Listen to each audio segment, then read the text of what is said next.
I just love Jack Black. Wow. Sorry. I can make it look like I'm in my old office. Yeah. Hey, there you go. Oh, I or forgot to mention. Sean's office. I forgot to mention the sound effects and the musics you'll be able to hear. So anyway, we piped that in stream as opposed to doing that in post. All right, Magic that Jesse does. Hey, he's got it, man. If he Jesse, if you're ready, we're ready. I'm checking streams. Gotcha. It looks like we're good. I mean, YouTube to check.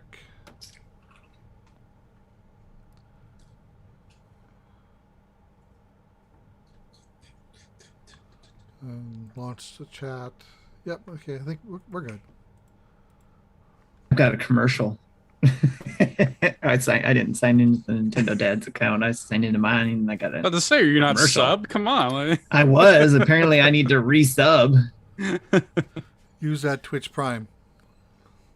Right. I thought I did, but it's still like it's.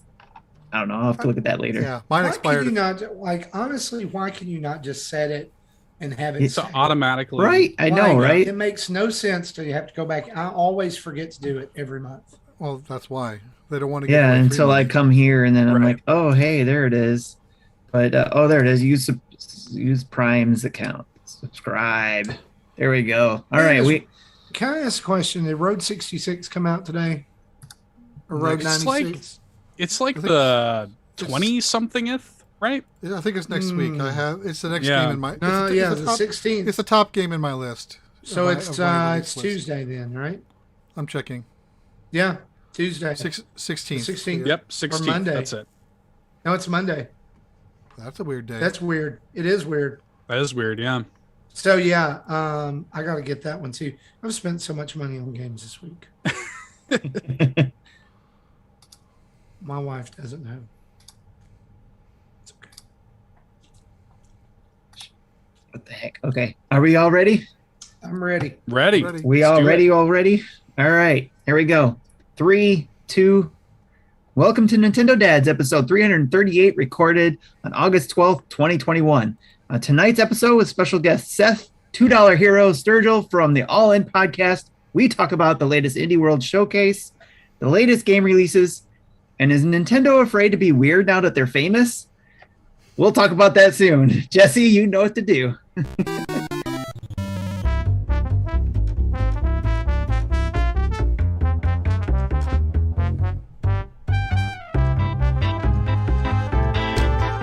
Hey, what's up, everybody? It's Marty here, and you're listening to Nintendo Dads, episode 338. It is August the 12th, 2021, and man, oh man, are we glad to be here with you and not out in the major heat wave that is melting much of the United States as we speak. I'm serious, y'all. Like, went out to eat a popsicle today, took a bite, it fell off the stick immediately. It sounds like one of those poor kids who loses their ice cream. That they're showing off. Like, I got 3 stack and then it falls off. Yeah, that's why you eat the kind in the plastic sleeve, that melts down. Yes. And leaves a little Slurpee juice at the bottom. That's right. There you go. Yeah, and so if you're smart, you take your scissors and you cut it off at the top too, so you have a little smaller popsicle along with your big one. Pro strats. That's right. Popsicle pro strategies. Tips. Follow me on Twitter for more pro tips like that. Life hacks. Well, joining me on the show tonight is a bunch of guys who do know how to keep cool, including one, Mr. Jesse Waldack. How are you doing tonight, buddy? Pretty good. Earlier today it was like almost 95 degrees. And then we had like 2 waves of storms go through, including one like 20 minutes ago, and the temperature dropped like almost 25 degrees. I need that to come here. It's down to 70. That's crazy. I need that to come here because when a big boy starts sweating, it like once a freight train's rolling, it's hard to stop. It's hard to stop it. Testify. I'm just saying. It's not pretty. But I'll tell you what is pretty. Tim Off, all the way from up north by the Motor City. How are you doing, buddy? I'm doing great, and I'm impressed at all the beards we have today, on the show. All these beards. And, this is a full beard show. Full beard show, and, it's got, this is where it is. What's more impressive to me, Tim, than that is the fact that where I'm sitting here and looking at Seth, it looks like, and our listening audience can't get this effect. I'm sorry, because it's magnificent. It looks like his beard has slung back over his shoulder for portability. Yeah, I love it. That's how magnificent it is. No, can I tell you full disclosure? I can't make this stuff up. There's a guy that's a friend of our family, and his beard is it is to his waist. It's to his navel. And when he goes in places, and this is old, I mean, he's an older guy, he's an older gentleman, balding, but has this really huge beard. He used to be a nasty dude. I mean, just bad. You didn't mess with him. When he comes to church, when he goes somewhere where he has to be formal, he wears a button-up shirt. He takes his beard and he tucks it in the neckline of his shirt. It's just right here, but it's like his what do they call those scarves that people have on their suits? Yes, an ascot. Beard Scott. There you go. Yes, the Beard Scott. Well, speaking of Beard Scotts, joining us on the episode this evening from the All In and the Keep Nintendo Weird podcast is Seth Sturgill. How you doing, man? Oh man, I am awesome. Thanks so much for having me, you guys. It's an honor, like an actual honor. I've had both you, Marty, and Tim on the show. I still got to get Jesse and Justin to complete the Pokedex, but. Man, I've told you guys this show is like a huge inspiration to me, so it's an honor to be here. So stoked. It was really cool to be on your show when I was there. Had a blast. And you guys, if you've not listened to All In or Keep Nintendo Weird, you definitely need to go check that out. Also, I think over on Keep Nintendo Weird, recently Dan from Retro Logic was on. Oh yeah. And I mean, hey, that's brand synergy right here. Yeah, right? we've had Dan, we've had Tim. We're all about that brand synergy. Yeah, and you're not the only one. You're not the first guest to mention a dad Dex. I know. Andros beat me to it. I'm feeling like that's our next shirt that will eventually get taken down about 3 months after we put it up. Is the dad Dex. Anyway, we'll talk a little more about shirts later on in the show. But for now, guys, how about we get straight into the news, shall we? Do it.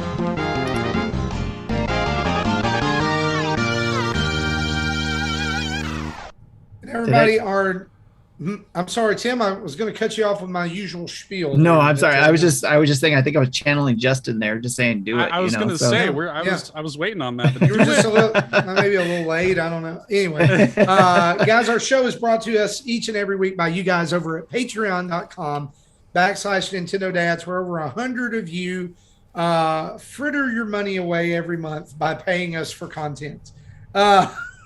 Come on now. No. I think the phrase is helping us create the greatest Nintendo community on the planet, or at least we're trying. And so, guys, that's a lot of hyphens if that's just one word. Right. Yeah, that's true. Yeah. They are paying us to keep the Discord exclusive. That's what they're doing. That's right. I mean, It's you can VIP. get in the Discord with us. You can hang out over there. You can play Monthly Mayhem, which is Mario Golf right now. And the top 16 of that is quickly approaching, which I am not going to be in because I am 30th right now. Jesse, you're doing better than I am. I think they said out of all of the four of us, I am the one the highest ranked. But I was like 25th. I think I'm up to 22nd now. You've actually been able to get up. But that's not because I've been improving. I think it's because they've been losing some people from playing, so they're getting more zeros every week. You are the only one, like, as far as I know on this show at present, you're the only person that I know personally that's gotten a hole-in-one on Mario Golf. I've never been able to. I can't do it. Obviously, I wasn't aiming for it. That was just a lucky shot. Yeah, I saw your video. You were like, yep, well, I guess that happened. But you know what else can happen is you can become a Patreon of the show by heading over to patreon.com/Nintendo Dads and jumping in at $1, $5, $10, $30 a month. And joining in, you get all kinds of perks, and $10 and up gets pre and post show audio that nobody else gets to hear. $5 gets access to the full slate of Discord channels, and $1 just gets you in the door. And however you want to back us, we love it, and we so appreciate you. And hey, there's even a yearly billing option that saves you a month if you sign up and pay by the year. And we actually are okay with that. Some people don't like that, but hey, if you want to pay us by the year, we will be glad to give you. The latest subscribers have been that. Yeah, if we didn't like the option, we wouldn't have turned it on. Right. That's right. So, That's right. It seems like everybody who's lately been subscribing has picked that option. Yeah, they to won't do the yearly. It's easy. You set it Yep. and it's done, right? set it and Well, forget guys, set it and forget it.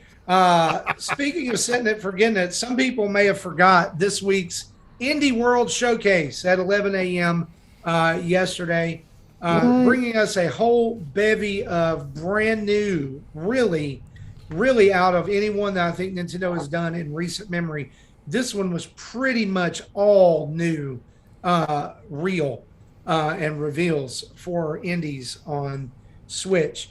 11 new games, 4 new games, or actually, let's run it down here. 11 new games not released, 4 new games that have already been released, 3 previously announced games that were released on day and date, and 1 previously announced game that got a release date, for a total of, if I'm doing my math right, 19 brand new games. I was thinking about this today, guys. We are kind of in 5 years in with Switch. We are kind of in a embarrassment of riches time with Nintendo Switch. There's so much to play, and there's a ton coming out, and that's not even counting the ability to go back and play some fantastic first-party games via the NES and SNES app. There's some good third parties there too, but not a whole lot. A lot. Peacekeepers, I'm looking at you. I'm just saying. Yeah, I bought the Ace Attorney game that haven't had a chance to play it yet. I have either. 2 Picross games that I haven't had a chance to play yet. Yeah. There's just a ton of stuff out. It's starting. It's coming. It's starting. Yeah, we're just adding to the fire here. So what I wanted to do, guys, is just kind of dive in here. Obviously, probably a lot of our audience has already watched this Indie World Showcase, or at least even seen tweets about it at this point.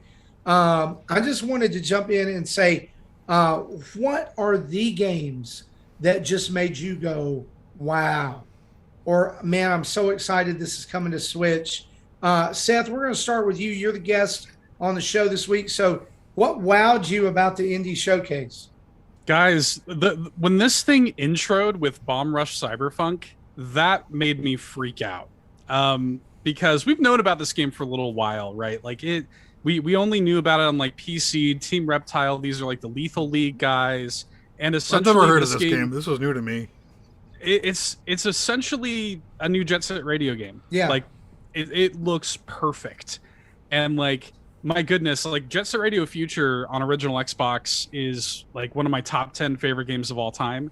And just everything from this game, from like the way the characters dance, like the janky dance animations, to like the music by Hideki Naganuma, like everything is pitch perfect. I could not be happier that this is coming to Switch. This is kind of like, Seth, like when I saw this, I was like, it almost reminded me of Sonic Mania. It's like, well, if Sega's not going to do it, I guess it's like Thanos. I'll do it myself. Right.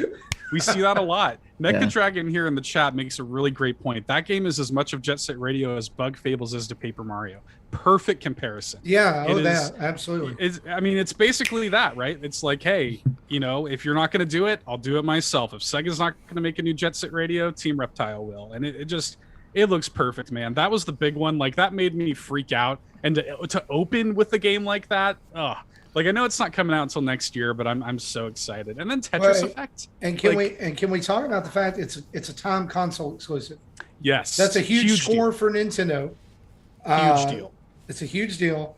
And really, I heard somebody, and it may have been John Blanco from Dads After Dark, say this on Twitter, that this is how Nintendo keeps up with Game Pass. Timed console exclusives. It's a good point.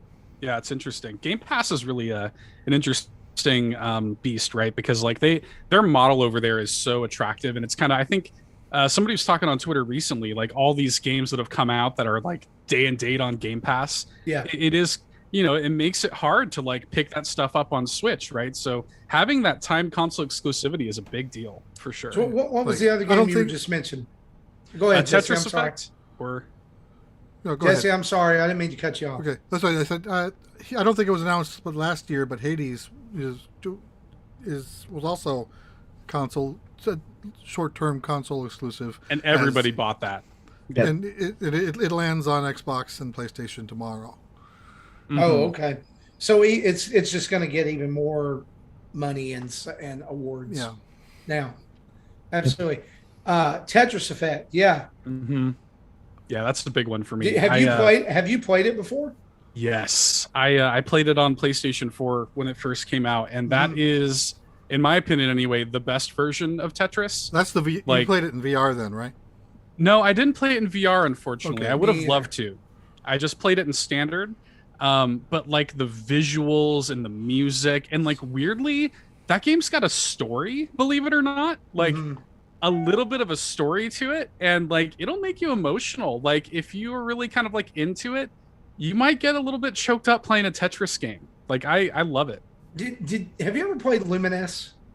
Yes, I love I Luminous. felt like this was kind of like somebody said, let's take Luminous and Tetris and just mash them together. Yeah. And, like and I loved the way that, like, if you've never played Tetris Effect, it is it's very much a full package. And what I mean by that is it's Tetris. It's a game that you play, and it's music and visuals that you experience that change with the way that you play. Like a song starts out, and you've got, it's very chill or whatever. It's just like a beat in the background, but then like you're making lines and you're clearing stuff, and then stuff's lighting up, and the background's moving, and then the lyrics hit, and it's it's amazing. And it's just like when all that stuff hits at once, man, it's yeah.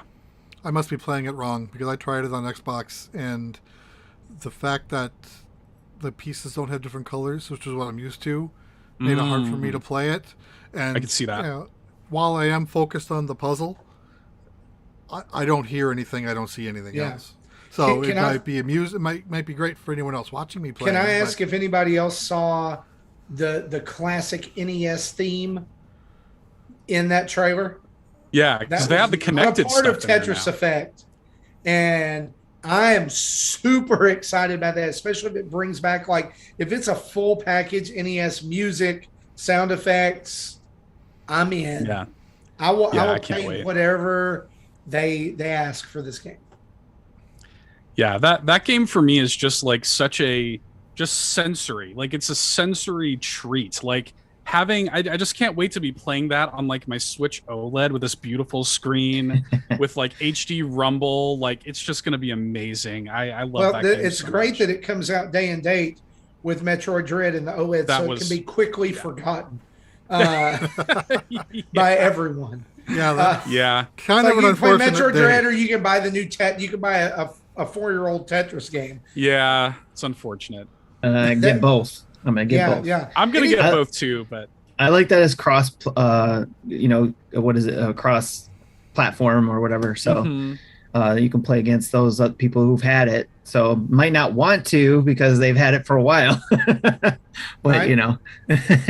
It's still cool that you can play against other people on their platform. So yeah, absolutely. Seth, anything else stick out for you during this?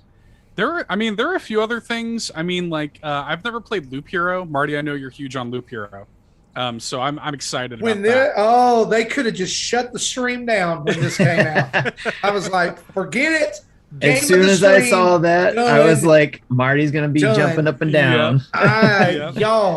Y'all, if you've not played Loop Hero, I will now. The only thing that made me sad was I'm sitting there, and like I could tell you this, my son, he can vouch for this. I'm sitting there and I'm going, out today, out today, out today, and it's out today, and it's out holiday 2021. Did you ever beat that first level? Because I sure as hell didn't. No, I have not. But here's the thing: I just have it on my computer here at the office, and so I've played it. I've played it maybe 3 or 4 times, but I've played it like in that 3 or 4 times. multiple hours. Like I can't stop playing it. For me, I dabbled with it a little bit, and I was like, "Oh, this would be so great on the Switch." And then I dabbled a little more, and then I was like, "You know what? I bet you this comes out for the Switch. I'm just gonna wait." That's me. Mecha Dragon in the chat is saying he's going to need a review because it doesn't look exciting.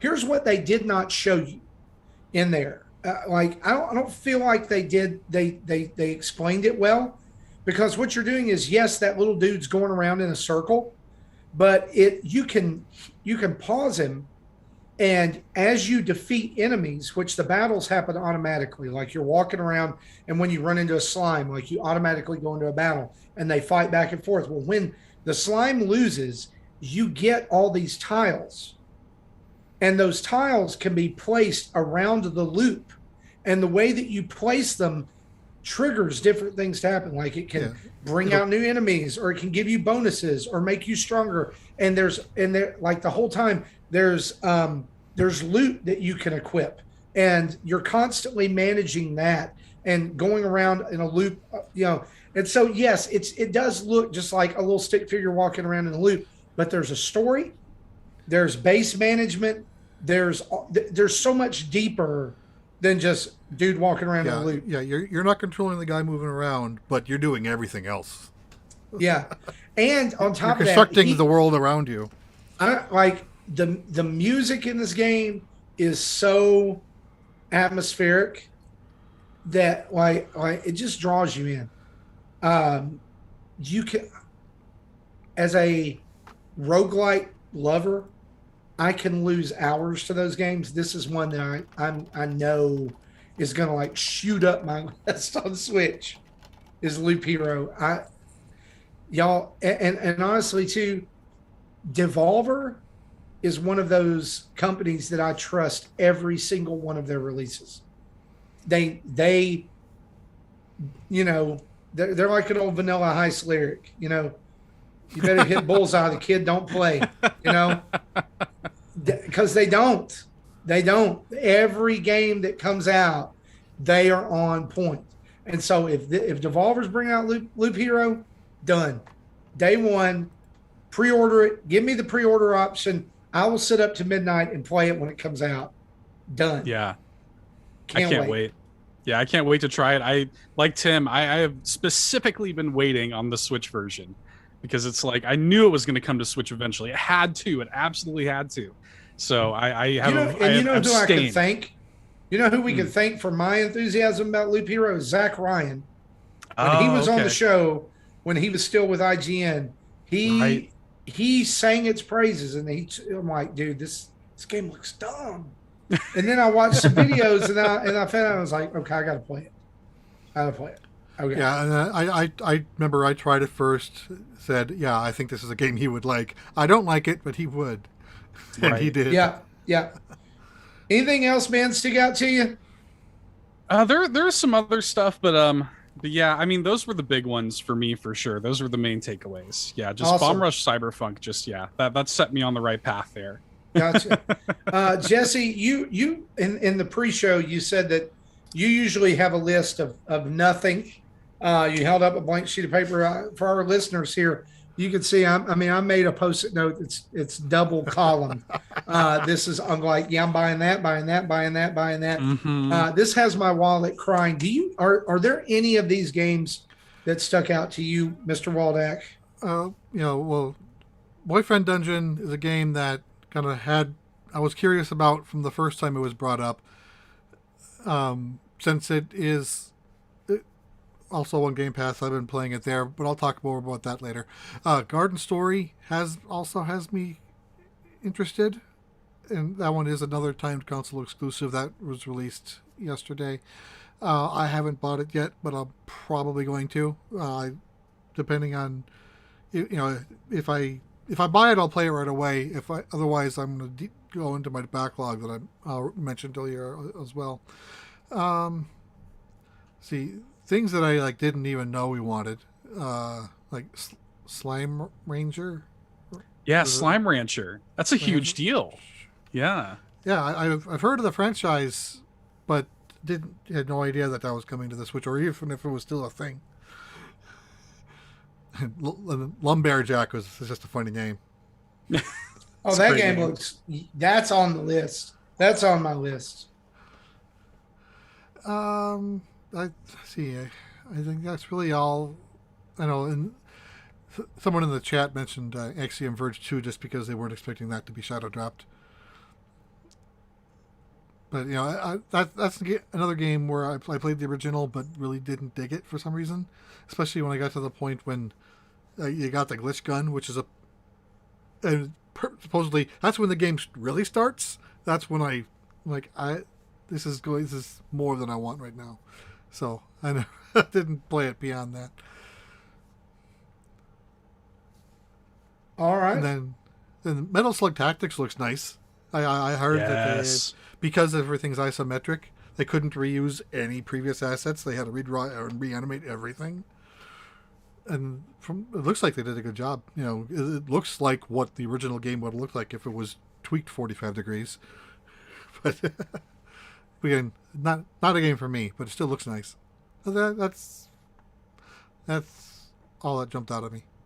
Jesse, I have to say, I was much more hyped about the possibility of Metal Slug Tactics coming to the Switch before they announced Advanced Wars. Yeah, there was a window there that they really could have capitalized on, and that's a great point. Yeah, and because I thought, well, this can just be the stand-in for Advanced Wars, right? But they didn't. Now you got Advanced Wars. Well, now we've got both. Why not both? Yeah. Right. Yeah. So we could we can have it all. Tim, what stuck out to you from this indie world? So of course, Marty, you and I are both Metroid, 2D fans, right? Mm-hmm. So we're Axiom Verge fans. So when Axiom Verge 2 dropped, not only that it was there, but also that it dropped for today, or during the thing that we could download it that day. That was stuck out to me a lot. It was like, because I had heard a rumor. I didn't hear the other rumor until after the show was done. But the one rumor I did hear about a week or two ago that was that he was still working on things, and it sounded like it was going to be a while, probably closer to the holidays, into the holidays, So when it dropped and said it was launching today, during the showcase, that was exciting for me. And then I agree with all the games you guys were mentioning, by the way, too. So those things stuck to me. But the other one that stuck out to me, because if you've heard me talk about it before, I spent hours playing SimCity on the Super Nintendo. So any games that kind of hint at it's like that, like this game Islanders, then I'm willing to try. So when I saw that Islanders coming out, I was like, okay, I'm getting that one. And it's I think it was only $5 for that game. It's cheap, too, so, $5. Yeah, I'm all in on that one. So have you played it yet? I have not had a chance to play yet. I'm going to talk about it because I bought it too. I'm going to talk about when we get to what we've been playing. Okay. And Tim, it's legit. So all right, I'm excited. Nice. I can't wait. I'll just say that. So there's that one, and then of course, I found I had to look into more of Boyfriend Dungeon, because looking at the game looks pretty interesting to me. The mechanics of it and what they were showing, it looked like it would be a fun game to play. But I wanted to know more about it. So when I researched it, I found out that you can actually play it without being looking for a relationship. You can look for platonic relationships. So, and I also found out that what really piqued my interest there when I was looking it up is that one of the things you can pick is a cat, or I guess the weapon is brass knuckles, which becomes a cat. And I was like, I want to play this game.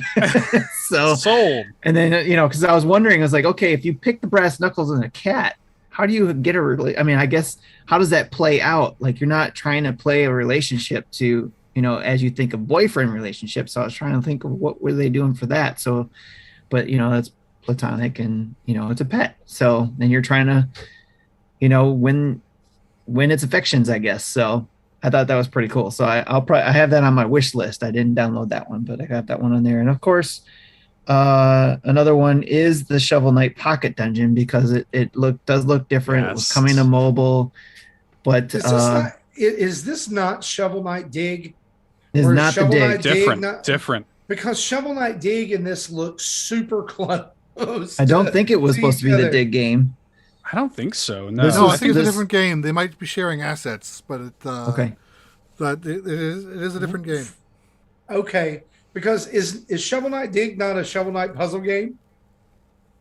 Maybe it It's- is dig. I don't know, but it just Because like you heard about Dig and it was like, yep, now it's like maybe it is. Maybe I didn't connect the two or anything like that. Dig's a puzzle game, I think, but I think Dig's more like it's more similar to like a Mr. Driller or something okay. like that. I mean, I'm cool with that.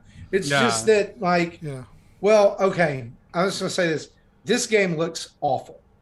Yep. Shovel Knight Pocket Dungeon looks god awful. Like she's there and she's like, we're so happy to announce Shovel Knight Pocket Dungeon. I'm like, just freaking announce Shovel Knight 2 and be done with it.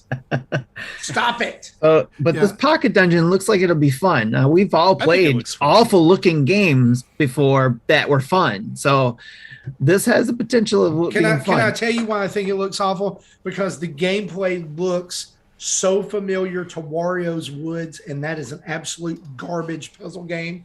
It is a dumpster Somebody was a fire. fan and decided to Oh make my a similar God. game. Awful.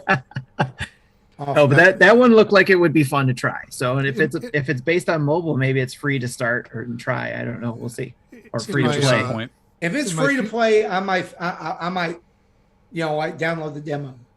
In Yeah. my future game list, I had Shovel Knight Dig. Originally, we first heard about it almost 2 years ago, late August of 2019, updated in February of 2020 to be 2021. And that's the last we heard of it. I'm calling that this is Shovel Knight Dig. It is. It's morphed. It's changed. They're like the same people who said, you know what people want? They want a Shovel Knight fighting game. These are the same people. You know what people They definitely want to do a lot of different things with Shovel Knight. That's for sure. Well, she even said she Yeah. not say it's like now it's become its own franchise. Yeah. I would like to see them take Shovel Knight in like a different direction. Like, because Shovel Knight was really like a love letter to NES. I would like to see them do that, but like a Super Shovel Knight, or kind of just the next thing, the natural progression. Cyber Shadow was a great departure for them. Yes. I just Yes. feel like it probably didn't get the love it needed to get. Mm-hmm. I'm at the Yacht Club Games website, and they list Shovel Knight Dig and Shovel Knight Pocket Dungeon as two separate games. Wow. I think they are. Yeah. Okay. Yeah. Okay. I got you. Well, for me, I can't believe none of you guys mentioned Toem, which was the second yeah, it looks great. game that was shown off right after they took it from Bomb Rush Cyberpunk, like hip hop stuff, to like lo-fi beats. We And left that it's, for you, Marty. It was left for just for you. A stick guy running around with his camera taking pictures of ducks. I want this game right now.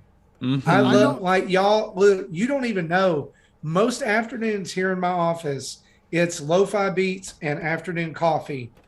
Oh, yeah. to chill out. So I am all about some lo-fi stuff. And when they said that, I was like, bang! I was already sold on it. Love the art style. I don't even know what's going on in the game. Yeah, Another actually, one I forgot what that was. I saw because I didn't take notes about what the games were. When they showed that, I'm like, that looks like West. What was that? That stick figure. West of West- Loathing. West of Loathing. Is it, I'm like, is it West of Loathing? I think Yeah, so. that's the name of it. That's the name of it. Yeah, I checked. It's not the same developer. That's what I was looking for. So this is not the same, but it reminded me of it. The black and white style. Yeah. This the one looks stick, cool. stick figure spaghetti western RPG. But I'm like, I still need I to already finish tried that. Pokemon Snap and really didn't dig that. So we'll see when this That- releases. But see, this doesn't look like it's on rails. It doesn't look like, It's not. It looks like there's a story. So that one, of course, we've already talked about Loop Hero.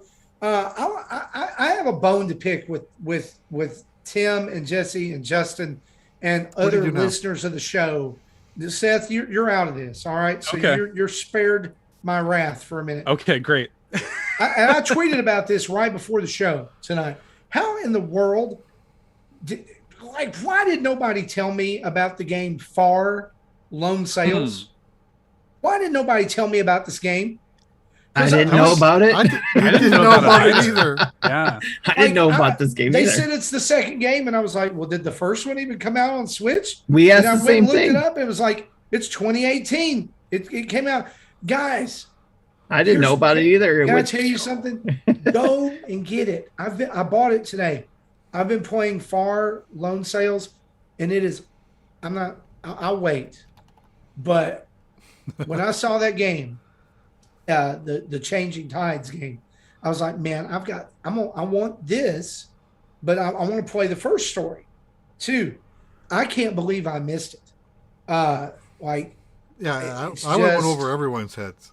I've never heard of it. Jesse, I want to say this for somebody who likes games that are like, because I know you've mentioned Portal, and then there was that other one that came out on Switch a few months ago or about a year ago.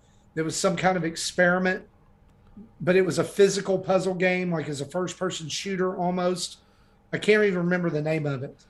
But this game's like it's like a physical puzzle game and like one of those puzzle boxes, because there's different things that you've got to do to the environment, and even like down to they didn't even really show you this in the Far Changing Tides footage, that you have to go inside the ship and you have to make it run, and you have to repair it, and you have to keep it from catching on fire, and you have to vent the steam, and you have to do all this other stuff to keep it going. Pick up fuel, make sure it gets refueled. It's great, and it's so like, those games. It's kind of like Journey for PlayStation, where like the story is the game. That's what this is. Like, there's no speech, there's no indication of what's going on. Were you thinking of Turing Test? Maybe. That was the one I think Gary was playing before he left. This was another. Maybe there was one. There was another one too. Another game that stuck out. I remember playing a Turing Test, and I also played like 2 escape room like games. Yeah, I think there were. Yeah, like an escape room type game. Another one that stuck out to me is, and y'all may laugh at this, but Gang Beasts is finally coming to the Switch. I'm so excited about this because there was some Jelly Boy game or Jelly Fighter game that came out a few months ago on Switch, and I bought it because like my son's got it on PS4. He's got Gang Beasts, and I was like, hey, we can play this on the road. And it was god awful. It may be the worst video game I've ever played in my entire life. Man. It just was not, it wasn't even done. But Gang Beasts is coming. I felt like this needed to be on the Switch for a long time. This is one of the best couch co-op party games because, like, your friends that maybe aren't into video games, but they just like, they'll pick up a controller and mash buttons. That's Gang Beasts. Yeah. My little Anybody nephews can play win. Anybody can play. You can make all kinds of crazy combinations for your costumes and stuff. I can't wait until this comes out. This reminds me of Human Fall Flat. Yes. And I Yes. cannot stand that game. I cannot stand it. Maybe it's just because of how Sammy plays it and how everybody else plays it. Because whenever I go in there, and he gets frustrated with the game too, but the controls for the floppiness just infuriate me for some reason. It's just like they're flopping around and you're trying to grab stuff and you're like, hey, at the risk of inciting, at the risk of inciting all the folks in our chat, there is a lot of floppiness in this game. And it doesn't always work like you want it to, but it's funny. They can be funny. Ends yes, up being pretty good. And so those are the ones that stuck out to me. I can't wait. I think if you guys had to give this a grade, like on just a school grade, A through F, where would you guys throw this? I'm gonna say an A. I think it's one of the best indie presentations they've ever had. It was really good. I'd probably give it like a B plus. The only thing that was weird to me about it is that like there were a lot of new games, I think, for a lot of people, but if they're, like we cover a lot of indie games and we see a lot of this stuff. So a lot of it was kind of known quantity stuff for us. Great to see that it's coming to the Switch. Great communication of like, hey, this stuff that you've been looking forward to for a long time, it is coming, and in a lot of cases it's either out today or it's like timed exclusive or whatever. Cool to see games like Eastward. I was shocked. We ended up hearing about Spelunky later, but I was shocked that wasn't in there. I was shocked Bastion wasn't in there, or not Bastion, sorry, Braid wasn't in there. Like there are a couple little head scratchers in there. I was like, why do we not have updates on these games yet? But no, it was great though. I mean, I don't want to take anything away from it. It was a great indie world. Had a lot of great announcements, and happy to see a lot of the stuff coming to Switch for sure. Yeah, absolutely. Jesse, what about you? I'd What about probably a grade here? I'd probably say B. There wasn't a lot that I was interested in, but I understand what is there other people are interested in, and it's more of my taste as opposed to the games coming out. Sure. So I don't really put too much. I don't blame them too much. But again, there's normally about 2 or 3 games that I think I'd like, and that was hit, so it was kind of an average. But yeah, I'd say around B total. Awesome. Tim? I think I'm going to go with a B plus as well. It's because of how all around it was, and maybe not an A because for me personally, it didn't hit all those things. Probably if they had released one of the games I was looking for, which is the Dangerous Driving 2 that they announced before the pandemic happened last year, that was coming to the Switch, but for some reason has fallen off the radar, probably because they're still working on it or whatever. But it was supposed to come out in the holiday of 2020. Obviously delayed, probably because of the pandemic or whatever, but I'm surprised I haven't heard about it yet since, So I thought that Dangerous Driving 2, the Dangerous Driving games are from a lot of the people who built the Burnout games. So that's why I'm super excited for the Dangerous Driving 2 game, is because a lot of those people who developed the Burnout games are behind this game. So that's why I'm excited for that one.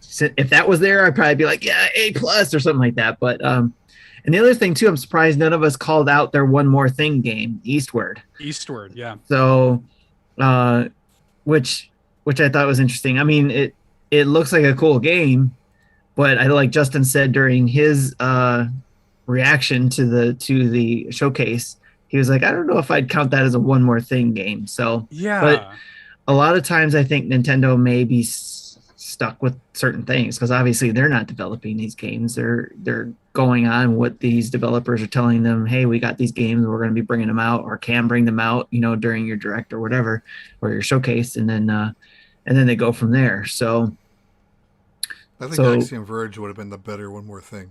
Yeah, me too. I do too. Yeah, I think that definitely would have been. But again, we all have our different tastes, right? So, like, for example, Seth, you had your top one was the Bomb Rush Cyberpunk game, right? Mm-hmm. You were like, oh, yeah, this is great that this game is... I remember seeing something about this before, but completely forgot about it. And when it came up, and a lot of people in the chat were saying the same thing about it being like Jet Set Radio type of game. That's what I thought of. And obviously we're saying, like, if the sequel to a game we love doesn't come out by that developer, we depend on the indies to do it for us. So do it myself. Yeah. But again, those games we weren't in the loop on, so we didn't know they were coming. Mm-hmm. So, but definitely, and I think because maybe Loop Hero's coming, maybe that's why Marty gave it an A, because Loop Hero's coming. Well, Plus the many other things. Between Loop Hero and I really can't believe you guys didn't mention 100 Days Winemaking Simulator. I mean, my gosh. Game of the show. I forgot about that. Tim, your mention of Eastward, I think Nintendo thinks that they're appeasing the Earthbound fans with that one. And maybe they are.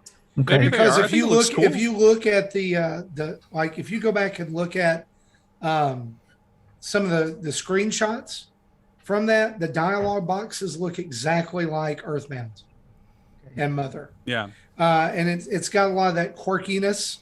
And so I think that's why they think You know, That makes sense. and honestly, Mecca calls us out. He says, I'm shocked that the game that was a one more thing a few directs ago, and it suddenly randomly was dropped. Like, oh, you can go get this game now. You know, like Axiom Verge was the one more thing that, you know, a few indie worlds ago. It's like, Okay. oh yeah, it's in development. You know, and now it's like, yeah, it's just in the middle. It's out. Yeah. And that was originally announced December of 2019. I really think that one of the things that they need to hear from people is that those one more thing announcements really carry a lot more weight if it's and you can go get it right now.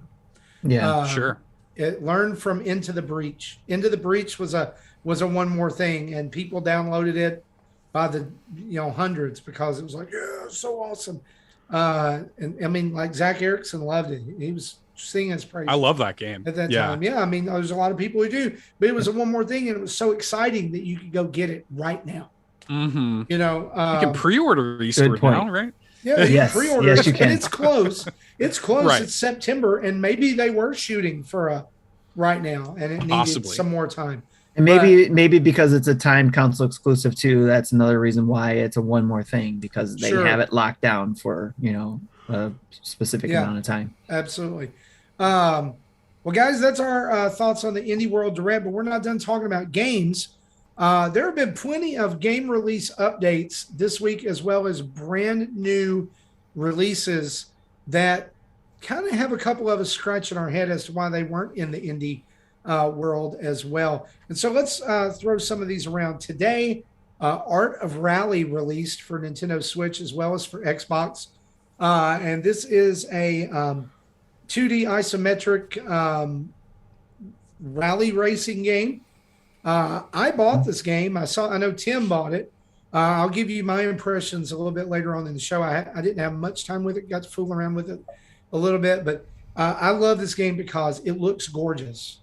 It just has this really quirky, boxy style. I mean, even the people in it are like little sticks with like a colored body and a flesh-colored head, and then like the cows are more detailed than people. I don't understand it. It's just like the reminded the way like you described it and the way Adam Leonard described it on his show. It remind like the games in like the 2000s where they would have a map and they would just have like this pin like thing. It's like an arrow pointing down. Looks like a Yes. and, like the people Like adventure. It sounds like just the pins that you'd put on a map. Yeah.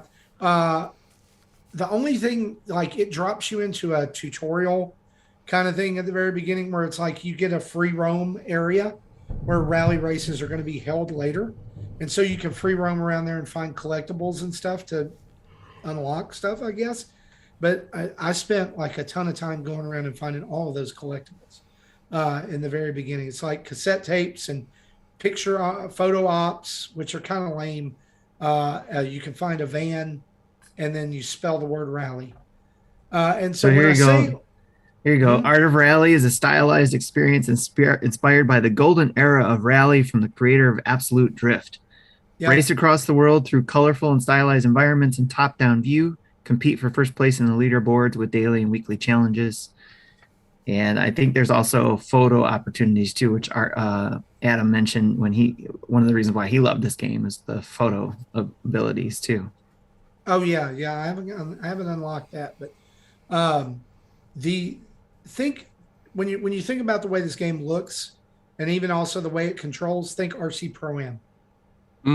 All right, Nice. so it's like you're kind of looking down on it from an angle, and Right. yeah, so but it's not like full out racing because this is rally racing. So there's a lot of tight turns down really narrow roads. There's hazards and trees and stuff you can run into. But I thought it was pretty fun. I really enjoy the visuals. But that's out today. The price is a little steep. It's $25 on Switch. I'm sure it is. Oh, I'm sure it's free on Game Pass. Of course. Everything is, right? I Everything- can't believe that wasn't in the direct, man. I really can't. Yeah. So what? Everything's free on Game Pass. Don't buy it. Yeah. Yeah. Also announced this week, Spelunky and Spelunky 2 dropping the same day on August 26th. Why buy Spelunky 1 if you can get Spelunky 2 the same day?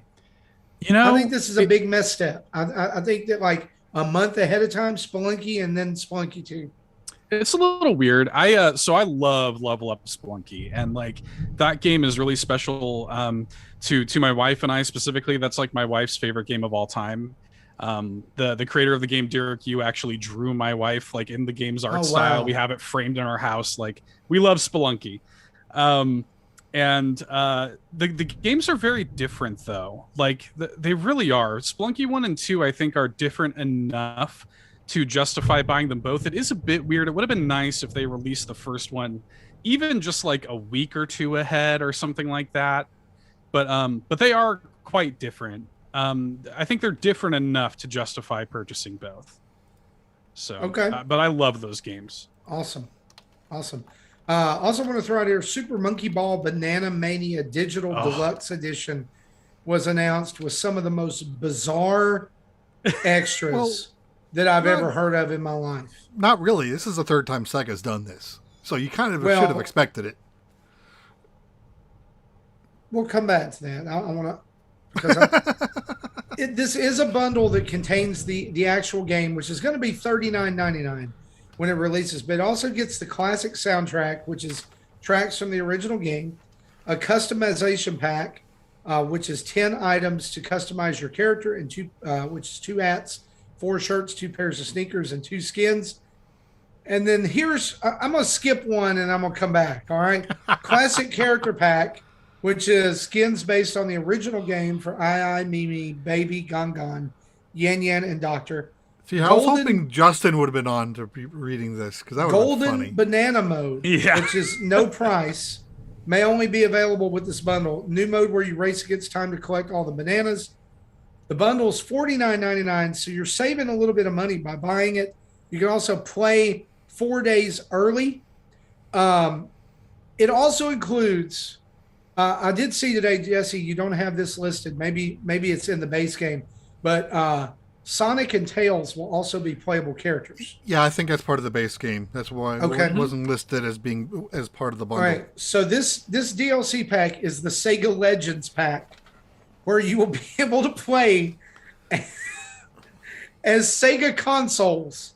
Yep. You'll be able to play as a Dreamcast, a Saturn, and a Game Gear.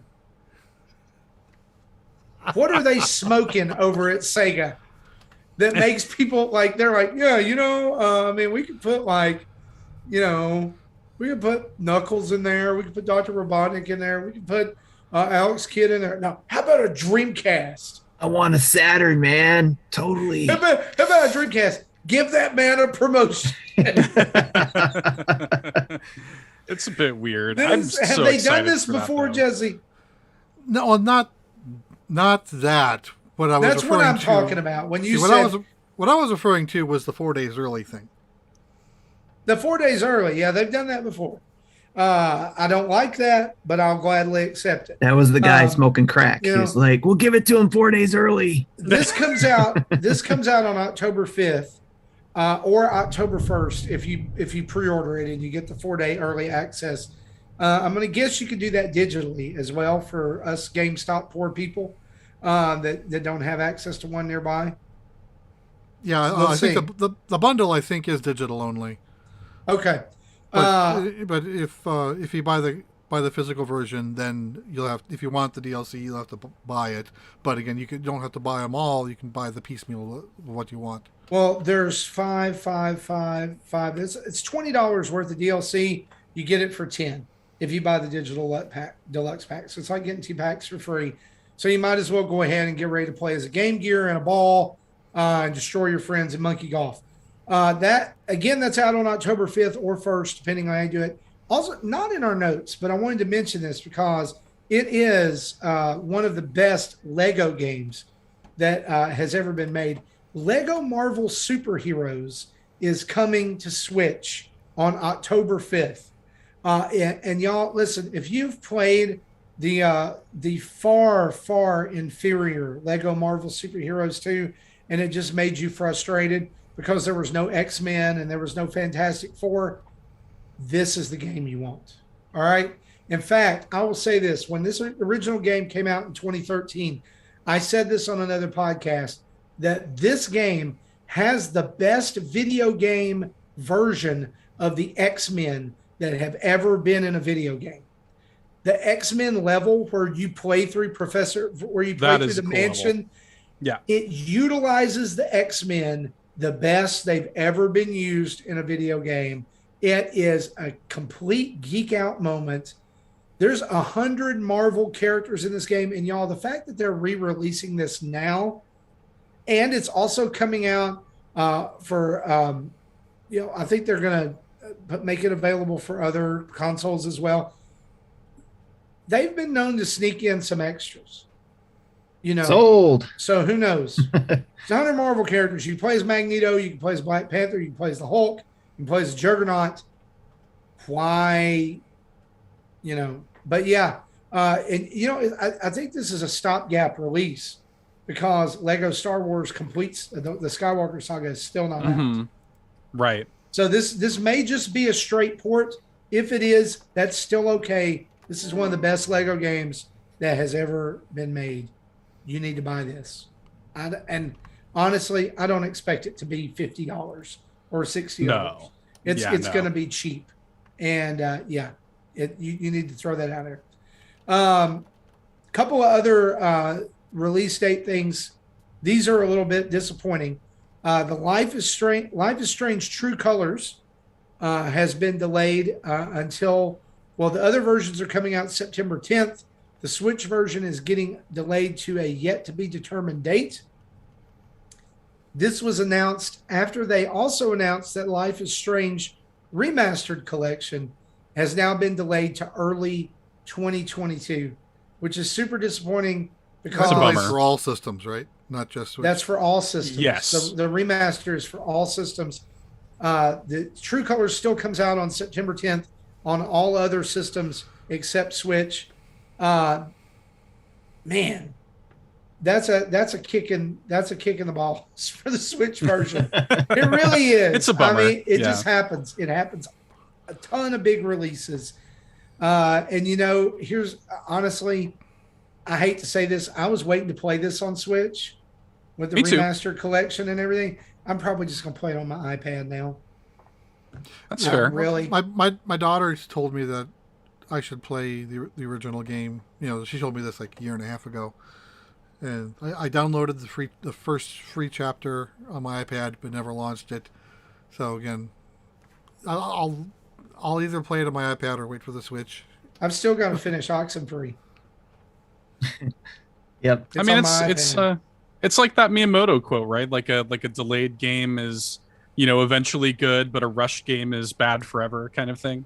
Yeah. So, But I'm going to throw something out here. If you're a game dev and you're listening to the show, stop announcing release dates. Just stop. Yeah. Stop it. But then people get mad when they don't give them either. Stop it. It's no win. It's a no-win some help. situation. Well, I think Nintendo has had it right for the most part ever since the pandemic started, where they don't even announce a game until it's gold. Yeah, Paper Mario, right? Yeah, exactly. That was. That's not. They've done that a few times last year. And I say that I'm saying that not to sound jaded. I'm saying that because it is disappointing both to developers and fans to have to continually delay stuff. We saw it with Cyberpunk. Now we've seen it with we saw it with Halo Infinite. What else? There's something else that just got delayed a little bit longer to September. Kena. Right. For PS5 got delayed. It's just like it's now expected.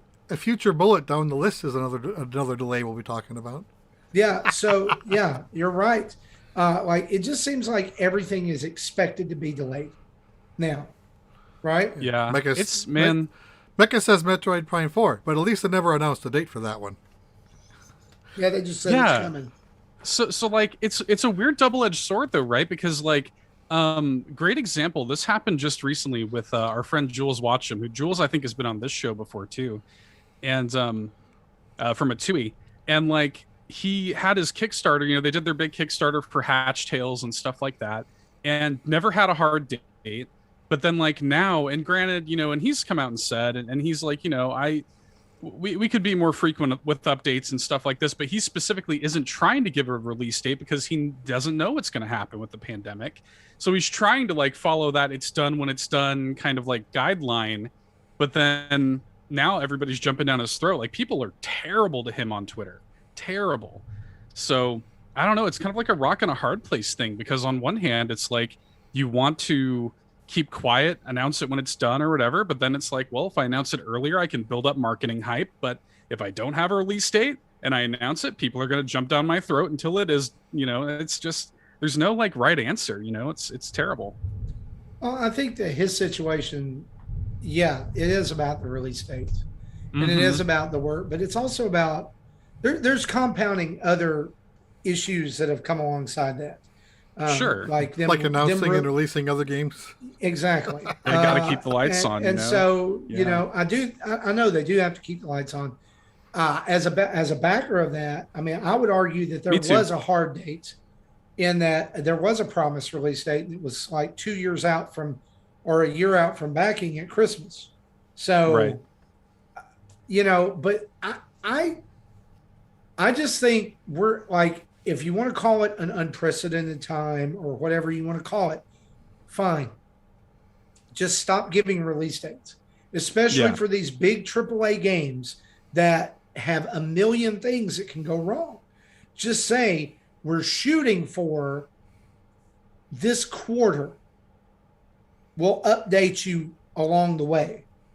That is a better way to do it now, because I think everything that's happening updates. And because frequent updates, games are taking longer to develop. They're taking more work. They're taking more manpower. It has to be more precise. And companies are still trying to figure out work from home. Yeah. Yes. Yeah, absolutely. And listen, what I don't want to hear anybody say is I want to hear anybody walk away from this and be like, oh, they gave them such grief. That's not, no, we want to give them grace. Like, we get it. You're human. Don't crunch.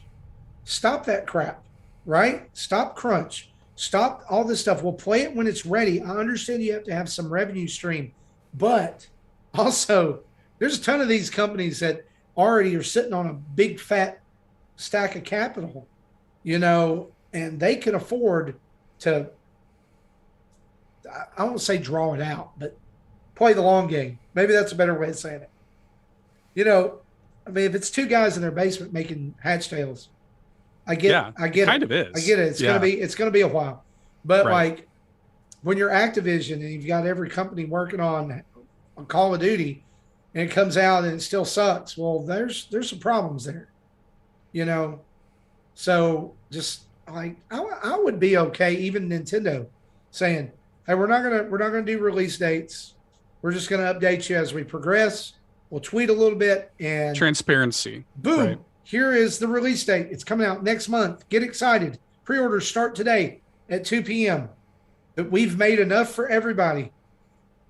That's the lie. That part's a lie.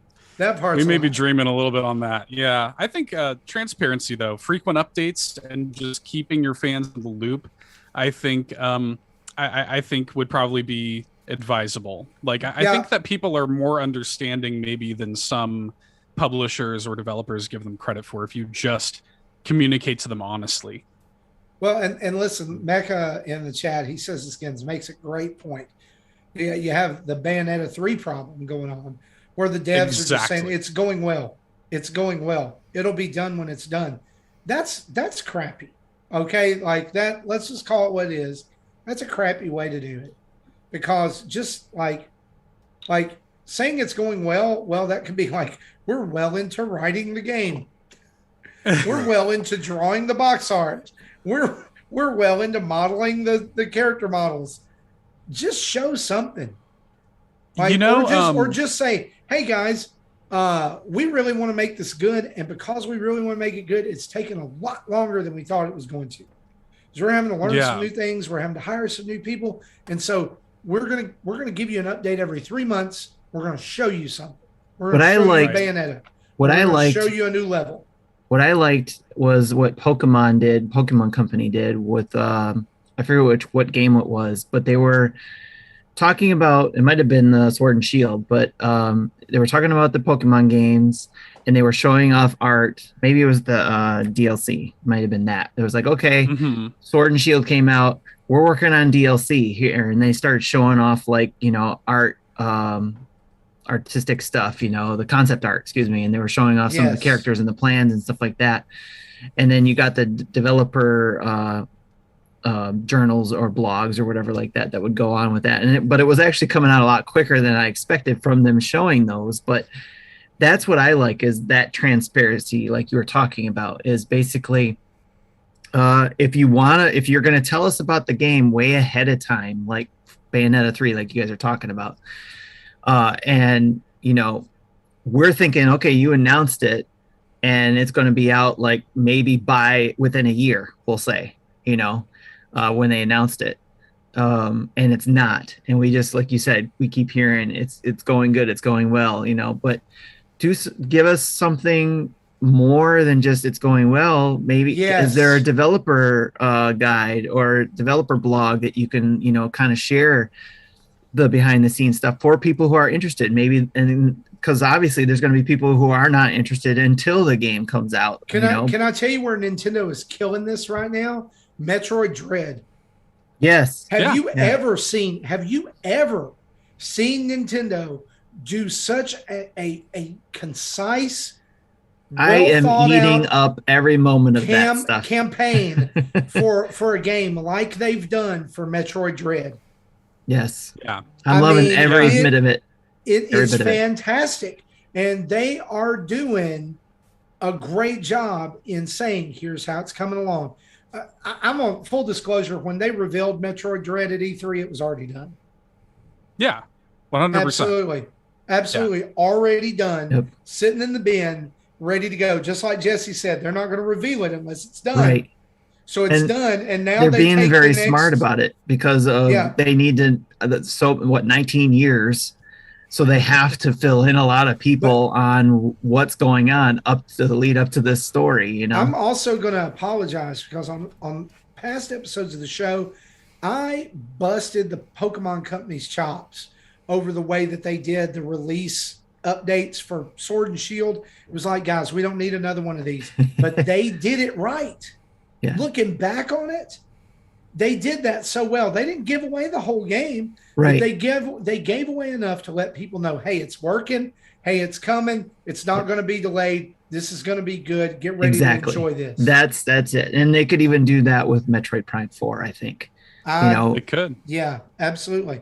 And you know who does this really well, actually, Tim? You made me think of this when you were talking about doing like developer vlogs and whatnot. Double Fine with the Psychonauts 2 and stuff like that. That game's been in development for 2-3 years, whatever it's been. Yes. And what they'll do is right. Like Microsoft bought them 2 or 3 years ago. This was announced well before that. Jeez, time flies, man. I know, right? But every few months or whatever, they'll throw out a little 15-minute, developer log, and you'll see little snippets, even in like pre-alpha, like Raz just running around like a white room, and you get like a good look at the game in development or whatever, and they can say, hey, like we are working on it, we're chugging along, and this is what's going on, and they kind of talk about where they're at with the team and stuff. And I think that's great. Seth, I think where people's frustrations come in is that we live in an age where information is so easy to get. Yes. And we're used to it in all other sorts of ways, not just video gaming, right? Like Twitter can break news like that. I mean, world news. In more ways than one. And when we see like a company that we love or that we love a product from, and they're like, still acting like it's 95, right? Like, and it's like, we've got some info on our webpage. Go check it out. No, I mean, you've got to put in like there is an element of extra work that has to go. That's why you hire a social media manager. And by the time they make that post, Game Explainer has already done an analysis and posted a video. Oh, absolutely. Right. Yeah. And I did double check. That acquisition happened in June of 2019. Okay. Another good example of information. of leading up to a great game was the newest God of War game. They did a really good job. I can't remember the developer name right off the top of my head at the moment. It's Sony Santa Monica. Yeah. Yes, thank you. Yeah, Santa Monica. Yeah. They did a really good job with leading up to the release, obviously announcing it in the first place, right? With Kratos walking out of the shadows in that first video, right? But after that, there was some time. I think there was a break before we got any more information, but then they started just, here's some, they had what was it? They had something I think it was almost like a mini podcast that you could go to. And it was like this, one of the ladies that did a voiceover for the games before was giving you kind of like a background story of Kratos and where he's been, what he's been doing and the lore up to this point.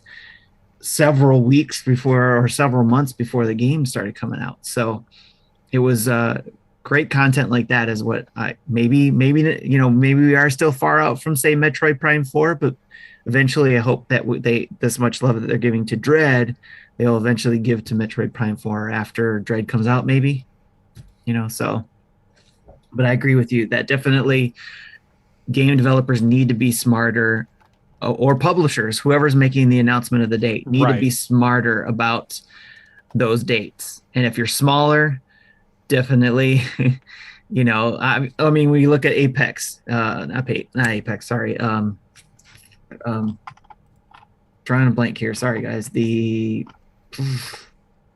Axiom Verge 2. Right. With that one, they announced it. When was that? You said, Jesse, 2019? Yep. He announced it. Tom was let Nintendo announce it. So, but you didn't hear much about it. But we all knew this is one guy doing this game. We're going to hear bits and pieces when he, can do it. So, but again, that's that transparency. We know it's one guy doing it. And then going back to the Jules thing, where I think, especially for a lot of us who backed that, and way that it was read for a lot of us to think that we were going to get it within a certain window of time. And then it felt like that certain window of time and what was being developed was scrapped totally for something. It was basically like Metroid Prime 4. It was like, okay, we're going to do this. This is what you're going to pay for. And then after it was closed and we paid for it, they're like, oh, we're not doing this. We're throwing this out. We're going to start all over and do Hatch Tales. And that's what I think got frustrating for a lot of us who bought into it and didn't get told that from the beginning. So that's where that got frustrating. But we're now at a point where it's like, it'll get done when it gets done. So, and he gets that, he gets that too. And he said that, I'm not trying to be like the white knight for Jules or whatever. No, I get it. And I would love to have him. I have to listen to when he was on the show with you guys, but I would love to hear that and see what he said about that. So and I'm sure that was kind of the vibe, right? He was like, look, we got to do stuff like Pick Tui. He even says like, I'm not working on the things I want to be working on. Like we're wrapping up Hatch Tales, but I mean, we've got all these irons in the fire. Yes. But I think really though, the stuff that he's telling us on the podcast, developers just need to be more front facing to the fans. Because I think people are more understanding and people are more like ready to hear what you have to say maybe than you think. Yeah. So, and it's probably a little bit tougher for him too, being the developer and the publisher, right? So yes.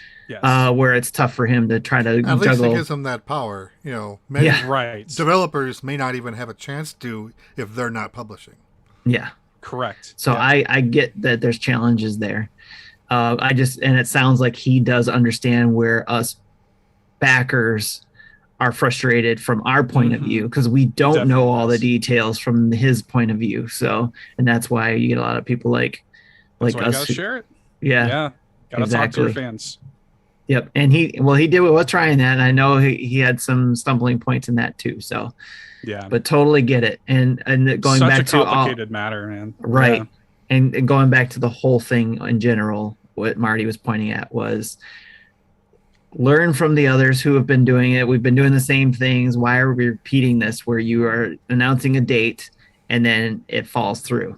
Especially when we're about a year and a half through the pandemic. We already know there's a pandemic going on. So why are you giving us a release date that what happened to where you couldn't meet that date? I'm People totally are probably cool, more like, understanding now. Yes. right now, we're we've been in this now for God. Oh, it's almost been 500 we're years. creeping on, 500 years. Because I feel like it's the SpongeBob thing, like 500 years later. Years later. Yeah, but like we've been in this thing long enough to know. Please bear with us. We're experiencing unprecedented delays and stuff. Like, guys, honestly, we're in the middle of a pandemic. We don't need you to give us a release date. Just make an awesome game. We'll play it when it comes out, because going back to the beginning of the show an hour and a half ago, right? Because it's literally like an hour and a half ago at this point. We have an embarrassment of riches on Nintendo Switch. And if you're out there and you're giving developers a hard time, go play board games or just go outside and touch grass. Seriously. And I'm saying that to myself because I've been like, oh God, another delay, but then I remember people are sick and stuff. I've got too much to play. I mean, let's just do it. We all have a million games to play. It's not like I didn't buy 5 games on Switch this week. And with another one planned for Monday. Like we've talked about before, it's just because we're passionate about this stuff. We are passionate about Nintendo, so we get mad at Nintendo when they do something. Or we're mad at Jules because we're passionate about this game. I'm not mad at Jules. I'll play Hatch. No, I mean back in the time, honestly, we were mad at Jules because we were excited about a game that we're not going to get. If he hand delivered Hatch Tales to me right now on a golden USB drive, I'd be like, yeah, I probably can play it like maybe 2 months from now. I mean, right? We could take the rest of the year off and not be able to catch up on the games in our backlog. All right. Right. Absolutely. Listen, let's move on. Let's talk about a couple other news items here. I do want to circle back though to something I just thought of just a second ago. We'll leave it with this. Justin said in the post-show audio last week, and I love this. He said, I don't see myself as a gamer anymore. I see myself as a game sampler. It's like a wine taster. It's like a wine taster or somebody who checks cheese for age. It's like, I've sampled this game and I've sampled its wares and I find it delectable. He needs to add it to his Twitter profile. Game sampler. Game sampler. Yeah. Please, Justin, hashtag game sampler. Tragic news this week out of Osaka. The Goomba Stack on the Yoshi ride at Nintendo World fell on August 9th into an area close to the ride's track.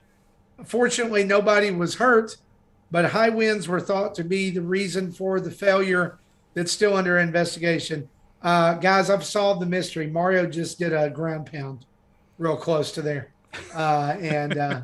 So you just got to keep him from doing that. Knocked him loose. Right? Yeah. Yeah, just knocked him loose. I thought it was Mega Bowser coming through. Yeah, I saw a bit of the video of the people trying to haul that thing away, and that thing is big and heavy. Wow. If they just stomped on it, it would have taken care of it very easily. Now if they put Goomba Stack in Smash, it's going to be in poor taste. They can't do it now. Goomba Stack is going to be the last character for Smash. Goomba Stack for Smash. Last news item here. It was diving to get to the envelope. That's it. They should include that in a video. Come on. Come on, Nintendo. It writes itself. Final news item here, and a letter from Intellivision to those on its mailing list. No surprise here that the Amico has now been delayed for a third time from its previous October 10th date to a date, here we go, yet to be determined. I'm trying to find the button that where I put it. There it is. Sorry, Jesse. Now, so they say they're still shooting for a pre-order to go out before the end of the year. But no one has a lot of confidence in that statement. Well, I don't think they have a lot of confidence in that statement. Is it real? Supposedly. Is it real? Oh. Yeah. GameStop, you can I have a theory. GameStop. I have a theory. that it is real, but they're not a big company, and we're having such a problem with shortage of components that Yeah. that Yeah, this what's his name is going there and like oh, it's I want to definitely release. component related. Because Yeah. it was like 2 months ago he said that the system has over 100 parts, and there was like 4 specific parts that he had a hard time acquiring.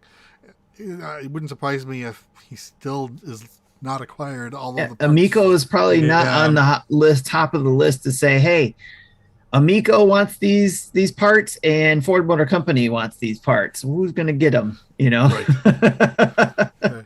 Well, Sure. there is a plus side to this. I don't have to worry about doing an unboxing video when I should be playing Dread on my OLED Switch. There you go. Yes. Yep. Yep. There you go.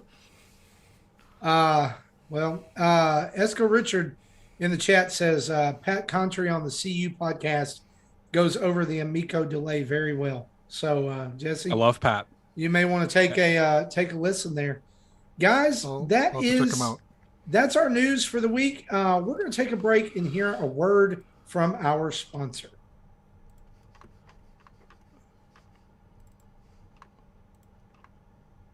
Ladies and gentlemen, what is going on? Justin Masson here, and support of Nintendo Dads is brought to you, by Manscaped. And of course, ladies and gentlemen, we have been working with Manscaped now for a while, and we absolutely adore their products. And of course, when you think Manscaped, you think the Lawnmower 4.0 and that fantastic body hair trimmer, fantastic below-the-belt trimmer, of course. Over 2 million men use it worldwide. But there are some other fantastic products that you might not be aware of that they have. Ladies and gentlemen, I'm going to throw your attention to this. It is the Weed Whacker. You're like, what is the Weed Whacker, Justin? The Weed Whacker is a nose and hair trimmer. And ladies and gentlemen, since I have reached the age of 40, I desperately need a nose and hair trimmer. So I'm excited to get using this. But there's some other fantastic products as well. I mentioned this before, the Crop Preserver. This is ball deodorant. I absolutely love and adore this. And ladies and gentlemen, here is the hair and body wash. This is the Crop Cleanser. I have a bottle of this in my shower. I have 2 bottles of this. This stuff smells so absolutely fantastic. And hey, do you remember travel? Do you remember when we used to travel? And you'd travel somewhere and you'd put your toothbrush, your deodorant, your hair products. They have their own bag. They have this fantastic The Shed. It is a travel bag.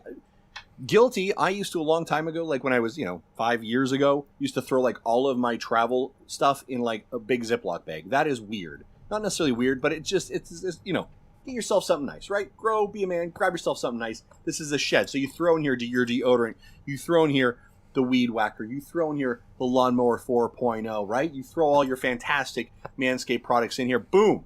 You're looking good. It is fantastic stuff. So here's what you need to do, ladies and gentlemen. If you're wondering about any of these products, here's what you do. Head over to manscaped.com. Check them out. They have so many amazing products for you to try out.